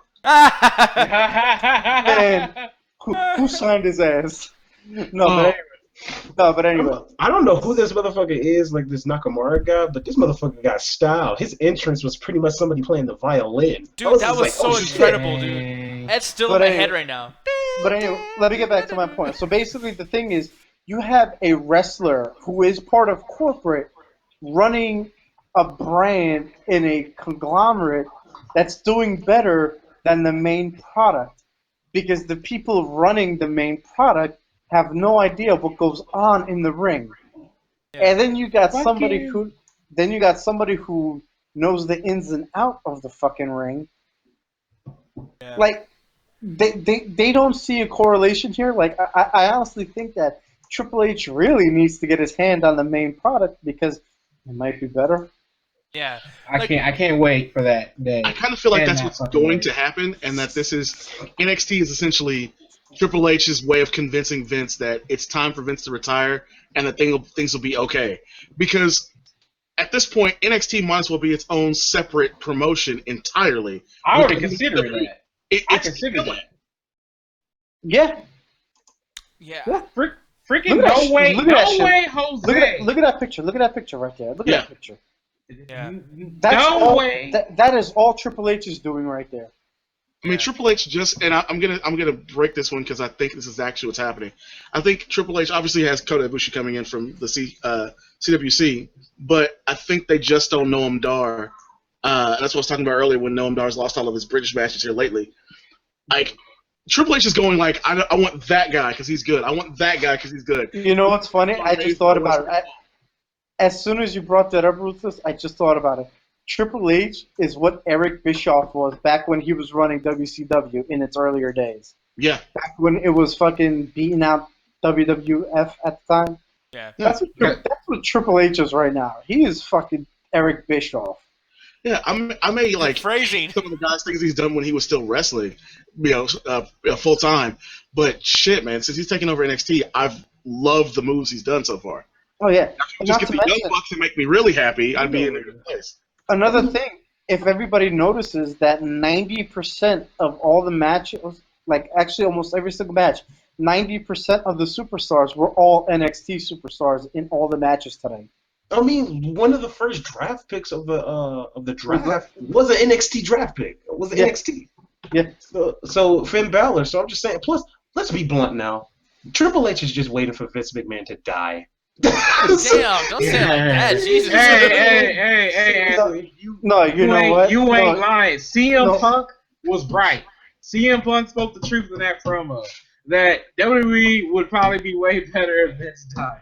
Because man, SummerSlam, Jesus. Yeah, you guys are right because Vince ain't gonna retire. The only time he retires is the day he dies. Yeah, when he passes away. Like Triple H knows what he's doing. I mean, at the very beginning, because I've seen bits and pieces of NXT Takeover too. At the very beginning, Triple H says, "This is the future." He knows what the fuck he's doing. Actually, the funny thing is he even said that shit. The first ever NXT special. What was it? Arrival. Yeah. He said the same thing. And that's the thing, man. Like, I don't know. As far as the show goes, because I want to talk about the show a little bit. Because I mean, honestly, we don't have to talk about it too much because it was just great. And people, I don't want to ruin too much. I want you guys to see it. Nakamura. God damn. Yeah, but man. So first off, Robert Roode. I hate his theme song. I know you guys like it. I fucking hate that theme song so much. But I love that song. That song is my ringtone on my phone right now. That is the best theme song. That is the best theme song in wrestling today. No. Yes, it is. Okay, I'd rather listen to Bailey's theme song. I'd rather listen to Emma's theme song. Fuck that shit. And they're good theme songs too. So no, they're on my Spotify playlist on my phone. I will say Bobby Roode had the best entrance until Shinsuke showed up of NXT TakeOver. Dude, Shinsuke, I watched that. Bobby Roode was singing his own theme song as he rose up out of the freaking box. That was badass. I actually saw that on YouTube today. I was like, damn. He's got the rope shit going on. But see, this is an entrance for your ass. Well, sort of. I'll show you this really quick. This is someone, and I'm in love with this girl. I want her to marry me. I'm gonna find her. I'm gonna take her out to the nicest fucking McDonald's ever. This girl. Ember Moon. Oh my god, I love this woman, dude. And did you see her finishing move? Jesus Christ! So that is her finishing move. Like, she's gonna do that all the time. Her finisher is the greatest finisher I've seen in years. Shit, bro, you guys are making me want to watch this shit after we. No, they Tovik. I'm just like you. They kept talking about this shit. At least they can talk about this shit all the time. Like Nakamura and people like Asuka making me want to watch New Japan Pro because it's fucking amazing, man. Oh my god, Asuka's not in New Japan Pro. There's not a female division in New Japan Pro Wrestling. Just letting you know that now. You guys gotta see this. You guys gotta see this. I'm gonna put the fucking finisher over here really quick. Oh yeah. Boom! From the top fucking rope, dude. Look at this. She's on the top rope. Bam! Oh, Jesus. Yeah, that is beautiful. You know what? I actually saw that earlier. Somebody took that and combined it with a Stone Cold's face. I actually saw that earlier. It shit was funny. Which Billy Kay Actually, Billy there it Kay is had right there. nothing to be ashamed of in this match because Billy Kay actually improved a lot in the ring this match as well. Wait a Yeah. minute. Hold on. She trained with Lance Storm? Oh, Yeah. okay. No wonder. Shit. Yeah, and I think Lance Storm gave her that move to be like, yeah, remember Stone Cold making fun of me over my fucking boringness? Yeah, like, here you go, bitch. Stole your move, motherfucker. But honestly, it's like not even stealing his move. Like goddamn, she's so gorgeous too. Wait a minute. Hold on. Scroll up a bit. Yeah, I can't see. Damn. Damn. Wait a minute. Hold on. Is she Asian? What is she? She's blazing, bruh. God damn. I hate you. Blazing. I hate you so much. I hate you so fucking much. Somewhere right now, 90s is looking on. Exactly. I hate you so Man. much. 90s would be proud. Look at that, dude. God damn. Jesus, man. Why have I never heard of this girl before? And the thing I love about it is it's so safe at the same time. It doesn't look like it. It looks so dangerous. It looks so vicious. When you look at how this went up, it's so safe. I mean, it does not look safe whatsoever. This bitch is literally turning in midair. It's incredible. I mean, we all know what turning in midair does to Brock Lesnar. Man, you fucked up that shit. I mean, that shit almost killed him. She called that move the O-face. Yeah. The who? The O-face? O-face. She called that move the O-face. Yes. Oh man, I like her so much more, honestly. I think they're gonna change that now that she's in WWE. No, they called it the stunner on NXT. They called it the stunner. Wait, the old face. I don't even get that reference. Orgasm face, bro. Not on the show. Let's not discuss this with Anthony. It's okay. I'll tell you later, baby. But if like Amber, even though that finisher is cool, but my baby Asuka kept her championship. That's all that matters. Yeah, Dude, that's all that matters. That match was the third greatest match of the night. That was the third greatest match of the night. Bayley pulled some John Cena shit in that match too. She did some moves she's never done in her life before just to try to win that title. I love her entrance, man. Her entrance is so badass. How she's just like, yeah, like I'm fucking cool. And right now, I don't know what the fuck she's doing. She's trapped or something. All right, there we go. Oh, and Asuka's fucking kicks, man. She has the she's on that Kota Ibushi level of kicks, man. Jesus Christ, she kicked the fuck out of Bayley. It was over. God damn. Yeah, what the fuck are you doing? It's not me. It's the wife. Man, you guys are weird, dude. Wow. Why is Minnie Mouse jacking off? Yeah, She's Nick waving, Swollen, fool. the greatest botch of all time. She was waving, fool, not jacking off. Oh, I'm sorry. I just, I'm perverted. But look at Asuka. That is a fucking weird ass mask. But see, she's so cool. I love her entrance. She's like, yeah, I know how to dance. And another fucking thing about Asuka I've noticed, she progressed as a character from the moment she came in through. Because first when she was in NXT, she was just all like, hey, I'm Asuka, how you doing? Yeah. Ever since she's been going in NXT, now she has swagger. Like, look, did you see how she just walked in that video? Mm-hmm. Now she's like, yeah, I'm the women's champion. Fuck you. I'm about to win. Like, look at that shit. Look at her jacket. She got a fur jacket on. She's a pimp. When she first walked in. Exactly. That's one thing. NXT, Jesus Christ. You know what? She reminds me of one of those fucking girls that you would wake up with like your dick missing. That's intimidating. Yeah, no, that's what I'm saying. She looks like she'd be one of those types. But Hovind, why do I believe that would still be the best sex I ever had in my life? No, like for real, like you piss her off, she cut your dick off. That's what I'm saying. Yeah, Anthony's not scared. Yeah, no, I'm still not.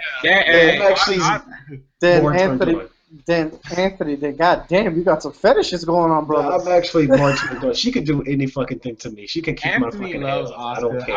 I was literally fanboyed about Asuka for 30 minutes with me on a Google Hangout. That dude loves Asuka. One of my favorite divas of all time is Mickie James, and she might be top that. Asuka might be beyond Mickie James for me. Like, just, oh my god. She's not only just sexy as shit, but she's athletic. She's fucking, like, she's terrifying. For our viewers right now, I just want to apologize that, it's kind of late right now and we are talking about sex a lot, but hey, that's what happens. Dudes get a little crazy. You know what? Fuck that shit, bro.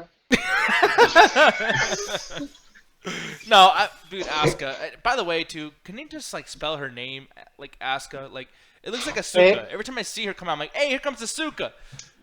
Wait, is it Asuka or wait? How do you spell it? A-S-K-A or A-S-8-K-A? No, it's A-S-U-K-A. Oh, what the fuck? Yeah. It's not Asuka?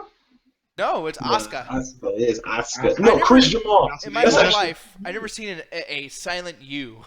Like, how the fuck? Okay.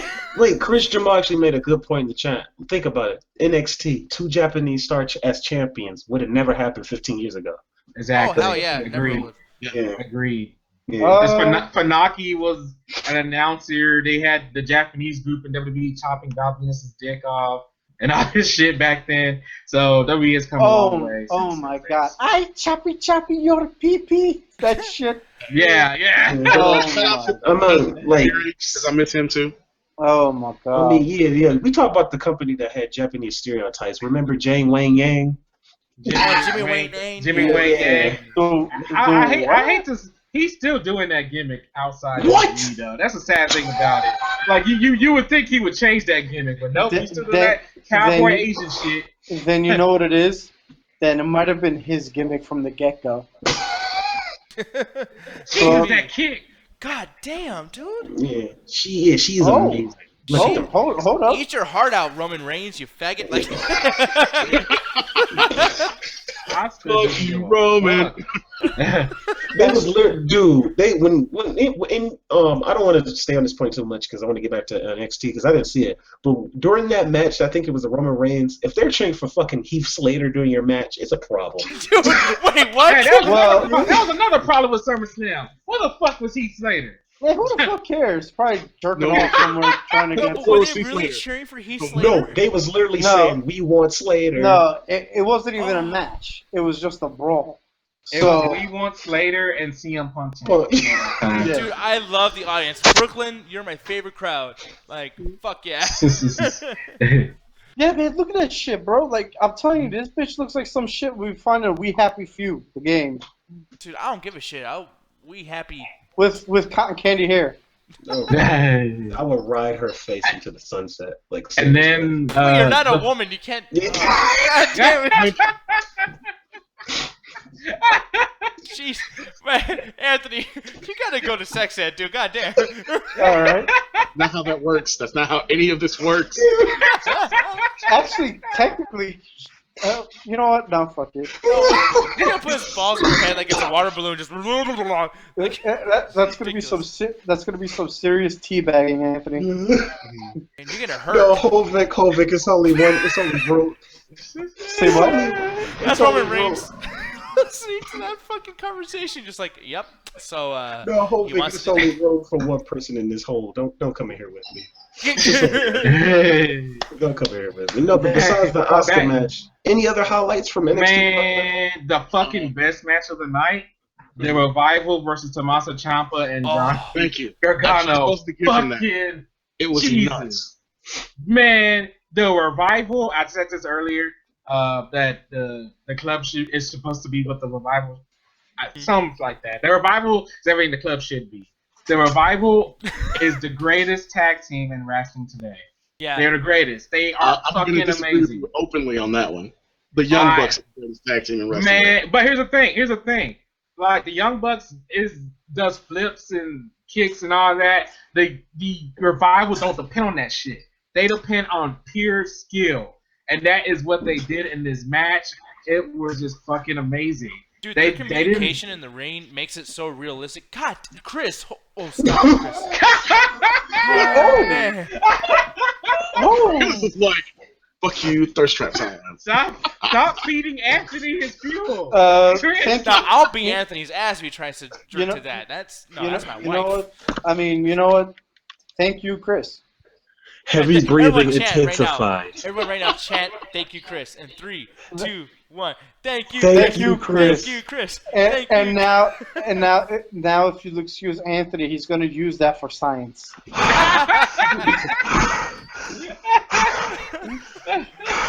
Good Lord. I turn into Anthony's grandma. I'm like, good Lord. Good Lord Hey. have mercy. Hey, Chris, you might be right. The Revival might suck in general beforehand, but if NXT was booking them this good, then hell, I want them to go to the moon right now because they did. I want, and here's the thing, I want Tommaso Ciampa and Johnny to win. I wanted to win that match, but hold up. Chris says she got more. No, that's gonna be after the show because I cannot continue with this shit if she keep posting pictures of Asuka. No, yeah, but the Revival, the Revival, just the greatest, man. Like they don't really depend on them flips, man. Like, and Johnny and Tommaso Ciampa, I wanted them to win that match so bad, but the Revival just proved why they're just one of the greatest tag teams in NXT today. You said that they don't depend on flips and stuff. Yeah, they don't. They don't. Okay, so pure fist and skill. So it seems like what you're describing to me right now, it seems like they're very reminiscent to Brian Kendrick and Paul London without the flips, I guess. So, yeah, because Paul London and that dude, they like to fucking, they're out there in the circus or some shit. Yeah. and Ruthless, I love the Young Bucks. Trust me, I love the Young Bucks as well. But to me, right now, the Revival just got it, man. Unfortunately, the Young Bucks, I think of them too much as Generation Me. Like, I saw them with Motor City Machine Guns and Beer Money way too much, and I'm just like, you know, man, like, you guys are great in 2011. After, you know, I don't know. Like, when they went to Ring of Honor, they were going in a feud with Kevin Keane and what's his partner? Rhett Titus? You guys remember those guys? Nope. Oh, shit. Sort of. But yeah, they're on a feud with them. And they see like that move right there, like it was Super Kick City. And it's just that's the only fucking move they had for a while there. I mean, I know they're a lot better now. Wait, that was them? You sure that wasn't Eminem? No, I'm kidding. No, dude, exactly. No, thank you. Yes, like they're so much like Eminem and fucking the Hardy Boys and yeah, exactly. I mean, here's the thing. Like with the Young, I love the Young Bucks. I love the Elite. I love the Bullet Club. But like to me, it's just right now the Revival. They're just fucking amazing. They don't depend on the most shits that tag teams do today to get in the response. They're just pure skill. That's what I love about it. And their tag team. Oh, go ahead. I'm sorry. I would say their tag team chemistry is amazing. So yeah, that's what I was gonna say. The thing is too is that the tag team division in WWE, like for a while there, was kind of like it was good, but like they weren't really doing nothing with it. It was kind of like let's have the same fucking guys go against each other constantly. And I think the Revival and American Alpha, I think both of those teams are really like, hey guys, like it's time to fucking start caring about tag team wrestling again. Because I was afraid that Johnny Gargano was gonna turn heel and fuck up his partner after they lost last night. Oh, I thought so too. Because the way they set it up, I was just like, fuck. Yeah, and I was really worried about that. Especially after their match with CWC, I was like, oh shit, man. Like, yeah, that's what I was thinking. I was like, still coming. Man. Did you see their matches on the Cruiserweight Classic? Oh my god! It was the most beautiful match I've fucking seen in so long, dude. That was fucking amazing. Like, and that was like on a show where there's already a ton of amazing matches, and they stole the fucking show, man. And I don't know. Kota Ibushi and Cedric Alexander did it next week. Yeah, no, it was incredible, man. But like I said, man, like I'm loving NXT so fucking much, but we gotta get into the main event, and I do have a complaint. But is there any matches before we get to the main event? Is there any other matches that you guys really want to bring up? I mean, I know Robert Roode debuted, etc. But yeah. I mean, this is even No Way Jose, a character I don't give a fucking shit about because I hate that gimmick. Like, even he had a fucking good match against Austin Aries. I thought that was a great match. I thought it was all right for what it was. Hey, guys, look at this shit. Stay there a while. Like, I feel like him and Austin Aries will be in NXT long enough to really get a following behind them as they kind of get better, with NXT's style. Yeah. Look what I just stumbled upon. I saw it earlier. But at the end, it could be glory. Wait, is that Robert Roode? Yeah, that's Bobby Roode. That's Bobby Roode. Back when Triple H was back then, like this. Yeah, is like, I actually remember that promo. That exact promo was the build to WrestleMania 17. And now look at him. Damn. Yeah, he sucks. I'm just playing. Yeah, fuck you, Nick. No, I hate that fucking theme song, man. No, fuck that. Greatest theme song in wrestling today. Ugh, glorious. Like, I slapped the shit out of him for saying yes to using that song. Oh no, you wouldn't. The only other thing I would complain about with the con was the Bobby Roode match with Cena. I hated how I guess because of the glorious bomb thing, that DIY, which is the name of Tommaso Ciampa and Johnny's tag team, they were more for Rude. But I just felt kind of Shin was supposed to be the face in this match, and Bobby Roode was supposed to be the heel, and it's just like they're not doing a good job building the character for Cien. That it was just kind of he has no character. Therefore, I feel like the crowd could barely get behind him. There you go, Anthony. Yeah, but the problem is CN almost is really truthfully falling to that. I'm facing somebody that every smart that came to see NXT loves, because that's what Bobby Roode is. Like the smarks in the crowd love Bobby Roode. There was no way they weren't going to cheer for him. Yeah. And back to Asuka right here. Look at this shit. There you go, Anthony. Stop it. Stop. Anthony's quiet right now. He is distracted. He is. Yeah. Just stop. Like heavy breathing so intensified. Yeah, I know. Raw's coming to Kansas City on September 5th, by the way. It's kind of weird seeing Bobby Roode and Austin Aries being on NXT and they actually being faces. Like I think they're both faces because I remember they was so actually. I heard Bobby Roode Roode was a heel. Bobby Roode's supposed to be a heel. He's supposed to. Yeah. Oh, he's a heel again. Okay, never mind. Yeah, he was the heel. But the thing is, like I was saying, Cien's character, he doesn't really have a character. It's so hard to stay behind him that they're cheering more for Bobby Roode than they were Cien. But he's not douchey because on TNA he was douchey. Like he was douchey. No, he's douchey as hardcore right now. His first promo in WWE in NXT was dissing the fuck out the NXT crowd. He didn't give two shits about them. Yeah, he was doing some like narcissistic Lex Luger shit that I really did not like. Like he should have had a fucking mirror in front of him.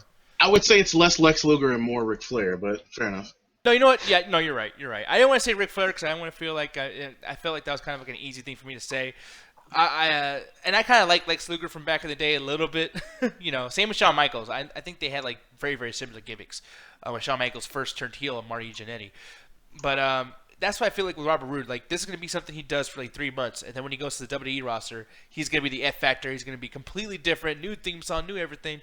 But it's like, just do that now. We need someone good on NXT. Not that there's nobody good on there, but WWE is just buying everybody out like it's fucking ECW or some shit, you know? Yeah. Well, I feel like you need to fast track Bobby Roode only because he needs bigger names to deal with. Like he's gonna be way too big for NXT here in the next couple months. Yeah. So perfect to bring in like right around Survivor Series or even right around Royal Rumble to really be a new person to really pay attention to. Ruthless, earlier you made a prediction in the chat. You said Jay Lethal, WrestleMania 2018. I say he goes against fucking Robert Roode 2018 in a semi-main event. Oh no, I think that's your main event for Mania. Like like full on main event, like top of the card. Like yeah, I think that's for whatever the main title is, whatever we consider the main title at that point. But I feel like that's it right there. Yeah. Because at this point, who that WWE's looking at is really going to be, you know, more interesting at that point that isn't either waning in their career or has a moveset that you might not necessarily want to have there, but they can do the mic work. Like Bobby Roode can do the mic work. You know, Jay Lethal, can do the mic work. You put the two of them up, everybody wants to see that match. I'd love to see that match right now. Yeah. And that's the thing, man. Like, I don't know. There's just so much shit going on, man. I'm fucking like NXT is so much better than WWE right now, and I'm so like just scared because I know that there's so many people. Well, trained. NXT is WWE. Oh yeah, duh. Yeah, but they might as well be a separate brand because damn, they don't even freaking combine the two. Yeah, it's like saying Fear the Walking Dead is The Walking Dead, but like, does anyone know that show's back on right now? No. No. I don't watch Fear the Walking Dead or The Walking Dead. But I did find out that Randy Orton has received 10 staples to close a laceration on his forehead. Jesus. And if you saw WWE.com, then, I don't know if that's for sure, if that's really real. Because here's the thing, too. Like, and Chris, I don't know if it was Chris or somebody else, but someone posted a thing on there. It was like, yeah, obviously he comes up. It was Skull. That's who it was. Skull was in the chat. And he was like, yo, like, here's him blading, etc. Which I know he was blading, dude. Okay, fucking shit. But I mean, I'm pretty sure he didn't like slice himself that open to get 10 fucking staples. Like, dude, like. Yeah, that's what I was wondering. Do y'all really think he split him open, or do you think what they call it, blading? You know what? I think that Brock, when he went to the elbow, I think that's what got him. Yeah, because that was a UFC injury. looking thing. Like, Yeah. I mean, I know he's bleeding already, like from the top of the head, which wasn't even hit, by the way. But man, all of a sudden the front of his face was bleeding. I was like, okay, yeah, Lesnar really fucked him up there. Like, he really fucking hit him hard, you know. And I think they were planning to do that anyway, and it's just he went a little too deep with the blading, most likely. yeah, Yeah. so, you know. I mean, But, because it was literally a puddle of blood right next to Randy Orton's head. Man, that God puddle, damn. That shit wasn't a puddle, man. That shit was turning into a fucking ocean. dude, I needed fucking Jim Ross and fucking commentary. Like, that motherfucker, no, damn it. Like, God damn it! Stop the damn man! Stop the goddamn man! Like I thought Nakamura knocking out Samoa Joe's jaw was bad. Jesus. yeah, exactly. But yeah, Speaking of so. which, damn it. Oh, what's up? Yeah, it's No, right. that match, that main event match. Whoa. Yo, Between yeah, I was Samoa about to- Joe and Nakamura. Uh-huh. Dude, that match. Oh, okay, first off, let me just say this because we were talking about theme songs earlier. Shinsei Nakamura, I say his name wrong all the time because I'm fucking stupid, but that dude's theme song, especially with that guy playing the violin, best fucking theme song. Like, that shit had me like, I wanted to like work out. I was like, yeah, like fucking, you know, wrestling. Like, I love that song so much. And then when he wins at the end too, like, sorry, spoilers, you know, watch the fucking show, goddammit. But like, What a fucking product. yeah. But, yeah, guys, look at this shit right here. This is on WWE's website. Look at this shit. I know. Then the cameraman's like, Jesus, make sure you man. look like you're in real pain right now. Oh my, god damn. 10. Yeah, but anyway, back to Nakamura. Yeah, yeah. But yeah, man, like fucking Anthony's like, yeah. No, man, but yeah, like I said, man, that match was so amazing. But the entrance really set the tone, like, and the promos and the whatever. Like, I mean, Trey, go ahead and take it away, man. But like, I'm just still like, holy shit, that was like awesome. In terms of the entrances, I agree, Nick. Behind Glorious, Nakamura has the best theme song in wrestling. But like the entrances did pretty much set the tone for the matches because Nakamura coming in all flashy and shit, but then Samoa Joe, he's like, hey, listen, I don't give a fuck. I'm about to win this match. Fuck you. Let's just get this over with. Like that match, I just love how Samoa Joe was very offensive during the match. That Nakamura couldn't get anything off. Like, every time Nakamura tried to get something off, Joe was just 2 steps ahead of him. And to me, that's something I loved about the match. Sorry, my cat's attacking me. Yeah, God, I don't know, man. I love that shit so much. I but love Ruthless, that go Mojo was really going for submissions over and over again. Like, his way of countering Shinsuke's offense was, oh, you're going to do that? All right, try the submission on. All right, you're going to roll out? All right, try the submission on. Yeah. Right.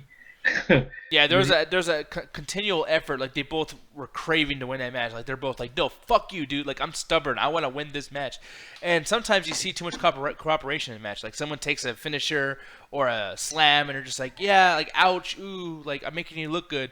This was like, no, fuck you, dude. You stay down. No, you stay down. Like, yeah, exactly. Yeah. You felt that intensity during that match of them, both of them just being like, hey, nah, it ain't going down like that. Fuck that. Yeah. I think it was Steven Larson talked about, like, how it seemed like Triple H didn't book a finish to the match. It was just like, all right, you two go fight for the championship. Whoever wins gets it. Yeah. Yeah. It felt to me that they were both, hey, listen, we win this, you're going to have to literally kill me before you want to win. And, well, rest in peace, Samoa Joe's job, because that shit got knocked the fuck out. That match was so good. I felt like that shit was like a wrestling version of America's Got Talent. And, like, they're trying to get Simon to be like, oh, good job, yes, great. Like, they were just, like, showing their entire showcase of, like, this is what I can do. It was almost like they knew that one of them was going to go to the main roster, and they're like, this is why you should pick me. Like, right here. Yeah, exactly. Yeah, man, that was fucking... God, dude, like, just these gifts are just, like, fucking amazing. I love this match. I really do. I wish I kind of want to see Samoa Joe's face because after he kicks him like that, he gets up and Joe is holding his mouth like, owie, mama. That jaw, man. Jesus Christ. Yeah. Oh, man, shit was amazing, dude. But Anthony, did you watch at least the No, main event? I didn't watch none of the match. Like I said, I've just seen bits and pieces where Nakamura came out with style. And just him getting the championship and bowing and stuff like that. So I'm just like, I'm curious. I'm gonna watch it. Because you guys are doing a midnight chat attack, which is understandable. But Whenever you get that chance, man, watch NXT Takeover Brooklyn. Trey, I can't watch good ass wrestling. I got a job. God damn it! No.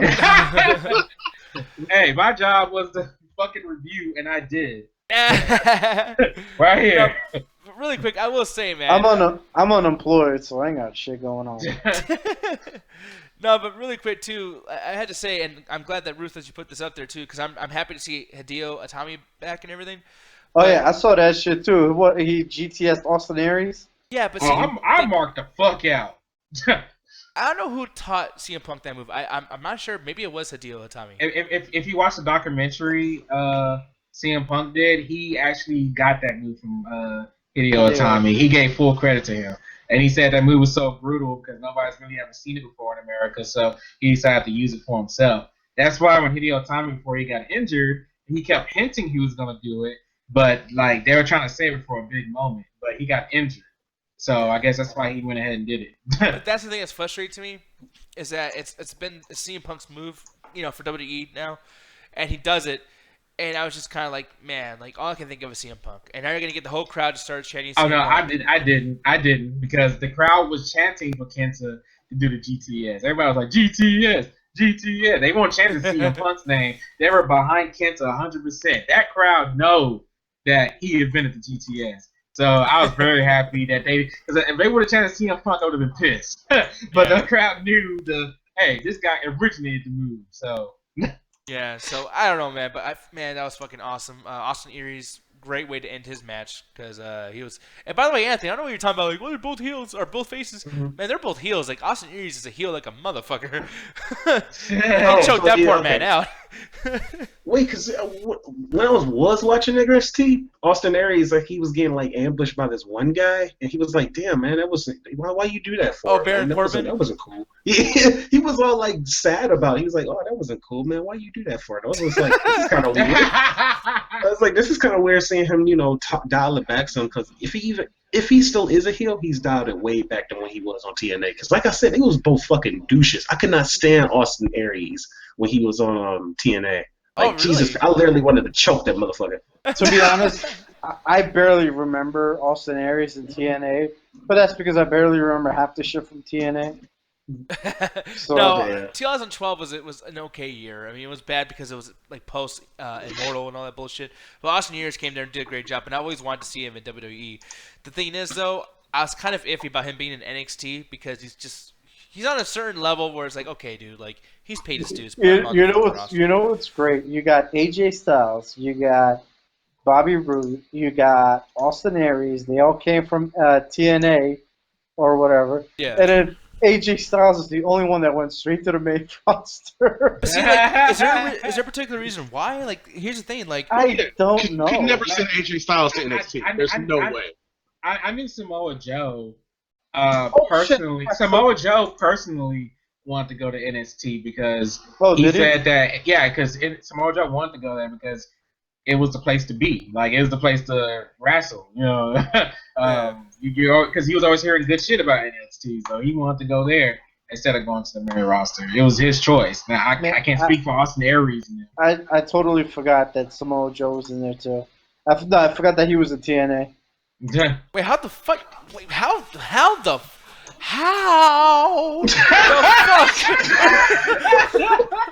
What?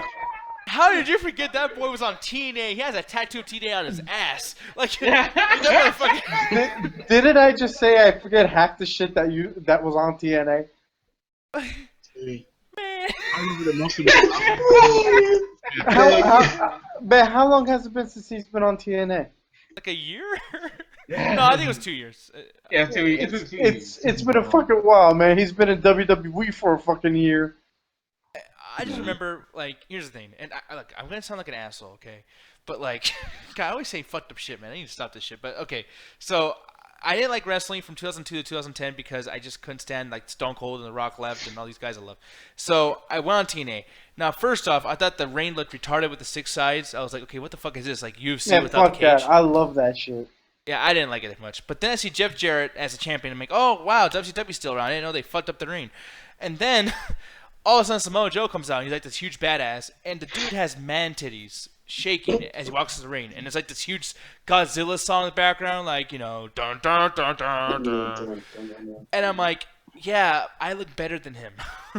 Like, I want to be a wrestler like right now. I'm gonna go call TNA and get hired like right now. It's fucking ridiculous. Like, so no offense, like I love fat wrestlers. They're cool, they're strong men. It's pretty badass. But Samoa Joe, I saw him too much in TNA, and it made me not want to watch it. So, Samoa Joe was amazing in TNA, though. Like, his stuff with Kurt Angle, he was undefeated for a long time. So yeah, because I went back. Which was bullshit. Yeah, because when I went back to watch TNA, because I'm so psychotic with shit, and I really obsess over things. Like, I downloaded every single Impact show from, 2004 to 2009. And damn. I watched... Oh yeah, dude. Because I was like working out a lot, so like I needed something to watch, so I just watched every TNA Impact and Explosion. I watched their Explosion show a lot, and Samoa Joe was so awesome. I was like, okay, that's why. But like at first glance, the dude doesn't look like he's gonna give you a whole lot. You know what I mean? He looks like fucking Mark Henry or some shit. Is that Samoa Joe? Yeah.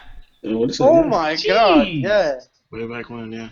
Yeah, man, blonde hair. He looks like he should be on fucking the Papa Roach band or some shit. I just want to be loved. He looks like he could be hanging with like Edge and Christian. He's like, she loves me not.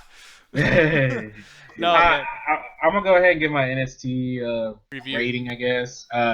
So I wrote all in all, this pay-per-view did not live up to last year's pay-per-view that much, but it's still good showing why NXT. Everybody loves the brand known as NXT compared to the main roster. The main roster has to pick up its game, and it has a long way to go before it reaches the NXT level. So NXT Brooklyn II, I give it a 3.5 out of 5. Wow, I thought it was gonna be a lot higher than that. Yeah, well, here's the thing. I was comparing it to last year's show. If I'm comparing it to last year's show, it's a 3.5 out of 5. But if it's by itself, standalone, I'll give it a 4. Somewhere around there. Yeah. But, last year's show was fucking epic. Man, that's the show. That was a great show. It really like none of this could beat Sasha Bailey. Like none of that could beat that. None of that could beat the ladder match. Yeah, they had the Iron Woman match, right?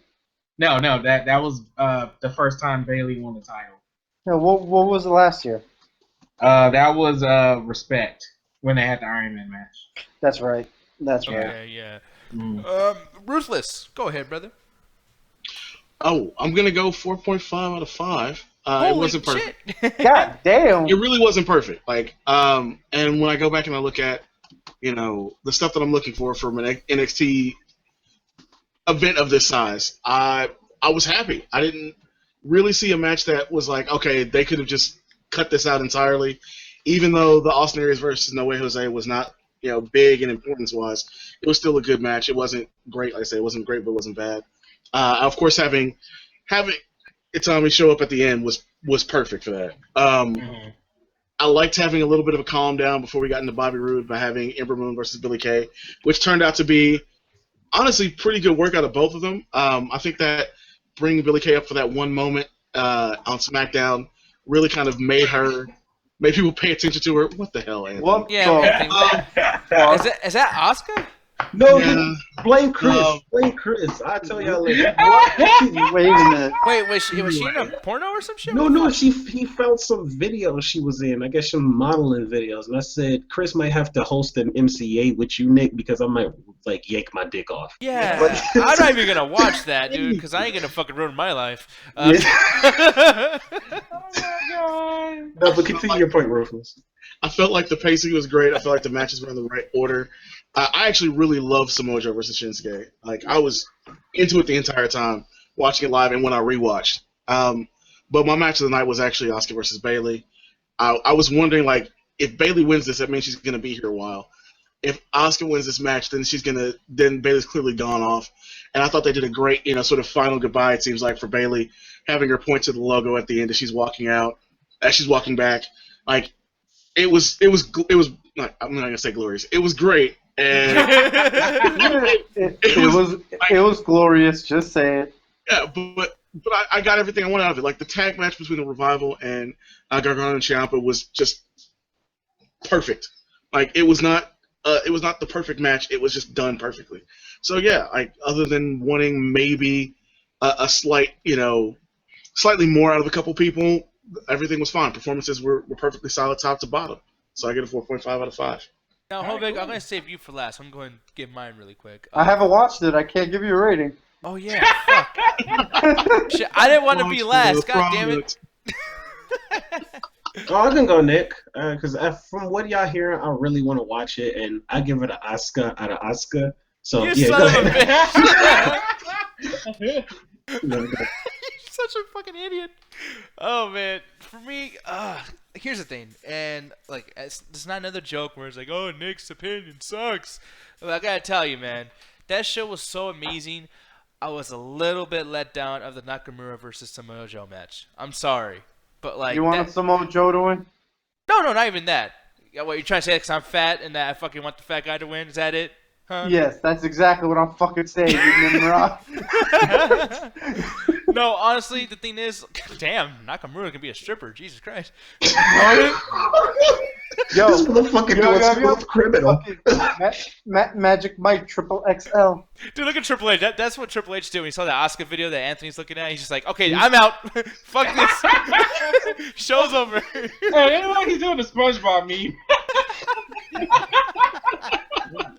Nakamura doing that smooth criminal and shit. Dude, someone needs to Photoshop Neville's fucking cape on him.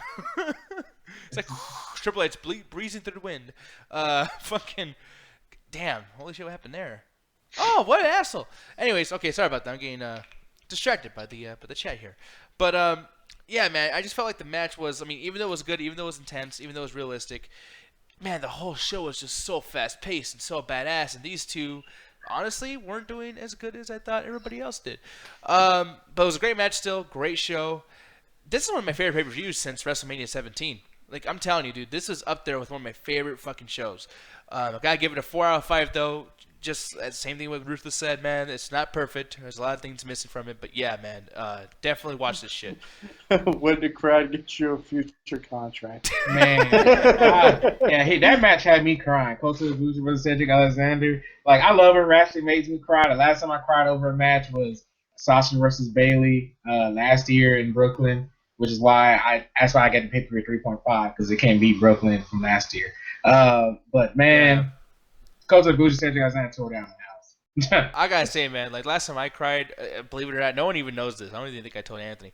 But fucking when Kevin Owens made his entrance, like on that first NXT that he was on, and Kevin Owens was coming out, and I was like, dude, like, yeah, because I've been watching Kevin Steen for a fucking while now, man. Like, I love Kevin Steen. I was watching him when he was doing his Jim Cornette feud and shit. So I love that guy. I literally cried like recently for like wrestling. I talk about wrestling, like crying. When I seen Shelton Benjamin was coming back, I literally was just like, and then that crashed. And he got injured again. And he got again. fucking injured. Dude, Shelton cried again. Crashed down again. Benjamin's gonna start this he's gonna have a new gimmick called Humpty Dumpty, and that's gonna be his gimmick, just fucking breaking himself. Maybe he's a new Bro, Sin Cara. as soon as they announced that Shelton Benjamin was coming back, I was like, put that motherfucker in a ladder match. It's long due. Dude, it's like, ain't no stopping me. Oh, he stopped me. He's like, yeah, it's like, ain't no stopping me, no. Oh, ain't stopping me. No. Stop dead in his tracks. Yeah. Oh, he stopped me. No. But there's one thing in my notes that I thought of after watching SummerSlam for the NXT thing was that when I wrote that the main roster has picked up its game, which is true because of the shows they have, except for like 2 of them, but it has a long way to go before it can reach up to the level of NXT. I wrote that Saturday after the pay-per-view, and then SummerSlam happened. Yeah. It completely proved my point of how the main roster just has a long way to go. That ordering, like how Ruthless said and Chris said on the chat, that order, man, was garbage. I don't know who booked that order, but they need to get their ass gone. It was probably that dude, Kevin Dunn. Yeah, it definitely probably was him. I don't know, man. Like I said, because I think he ruins a lot of shit. He really does. That dude is fucking out-touched more so than Vince McMahon is, believe it or not. But yo, people, that's gonna be it, man. I had fucking fun talking about this stuff, and you know, there's gonna be a lot more. There's Raw tomorrow night. There's fucking SmackDown Tuesday. I don't know what's gonna happen. Obviously Brock Lesnar's not gonna be there. Spoiler alert: motherfucker doesn't like to work. Actually, watch him actually show up and be like, I don't fucked up Randy Orton. I'm gonna fuck up the next motherfucker. And there's nothing any of you bitches can do about it. And we're all just going to be like, shit. And then Darren Young whoops his ass. And then what's really going to happen? Oh, you're suspended. All right, see you at WrestleMania. Hey, Brock Lesnar's going to F5 a bottle of Adderall. No. See, the funny thing is, Brock doesn't get suspended. He's like, fuck y'all, I'm just going home. Yeah, no shit. Oh man, hashtag Adderall City, because that's what's fucking happening with everybody. But hopefully, you know, no one else gets suspended, man. Like, I mean, they're really running out of guys. Like, what? This is like the 5th person that's got suspended in like 2-3 months. So who knows? We'll see what happens, people. But that's basically it. And since we talked about this so much during the show, fucking Chris is awesome. I want to end this off with a very beautiful song that will surely pump you up. Holy shit! Hold on, Nick. Right before you do that, do one quick thing for me. What's that? It is. Remember, I said earlier I thought that Noam Dar would be signed by WWE. It's now official. Wait, who is? What? Noam Dar is now officially coming to WWE. Holy shit! Where'd you read that? I'm sitting here reading shit right now online because I wanted to make sure it was true.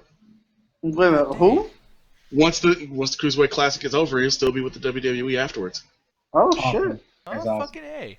So people, I'm putting this up right here so you can see it. Good night. I had a great time.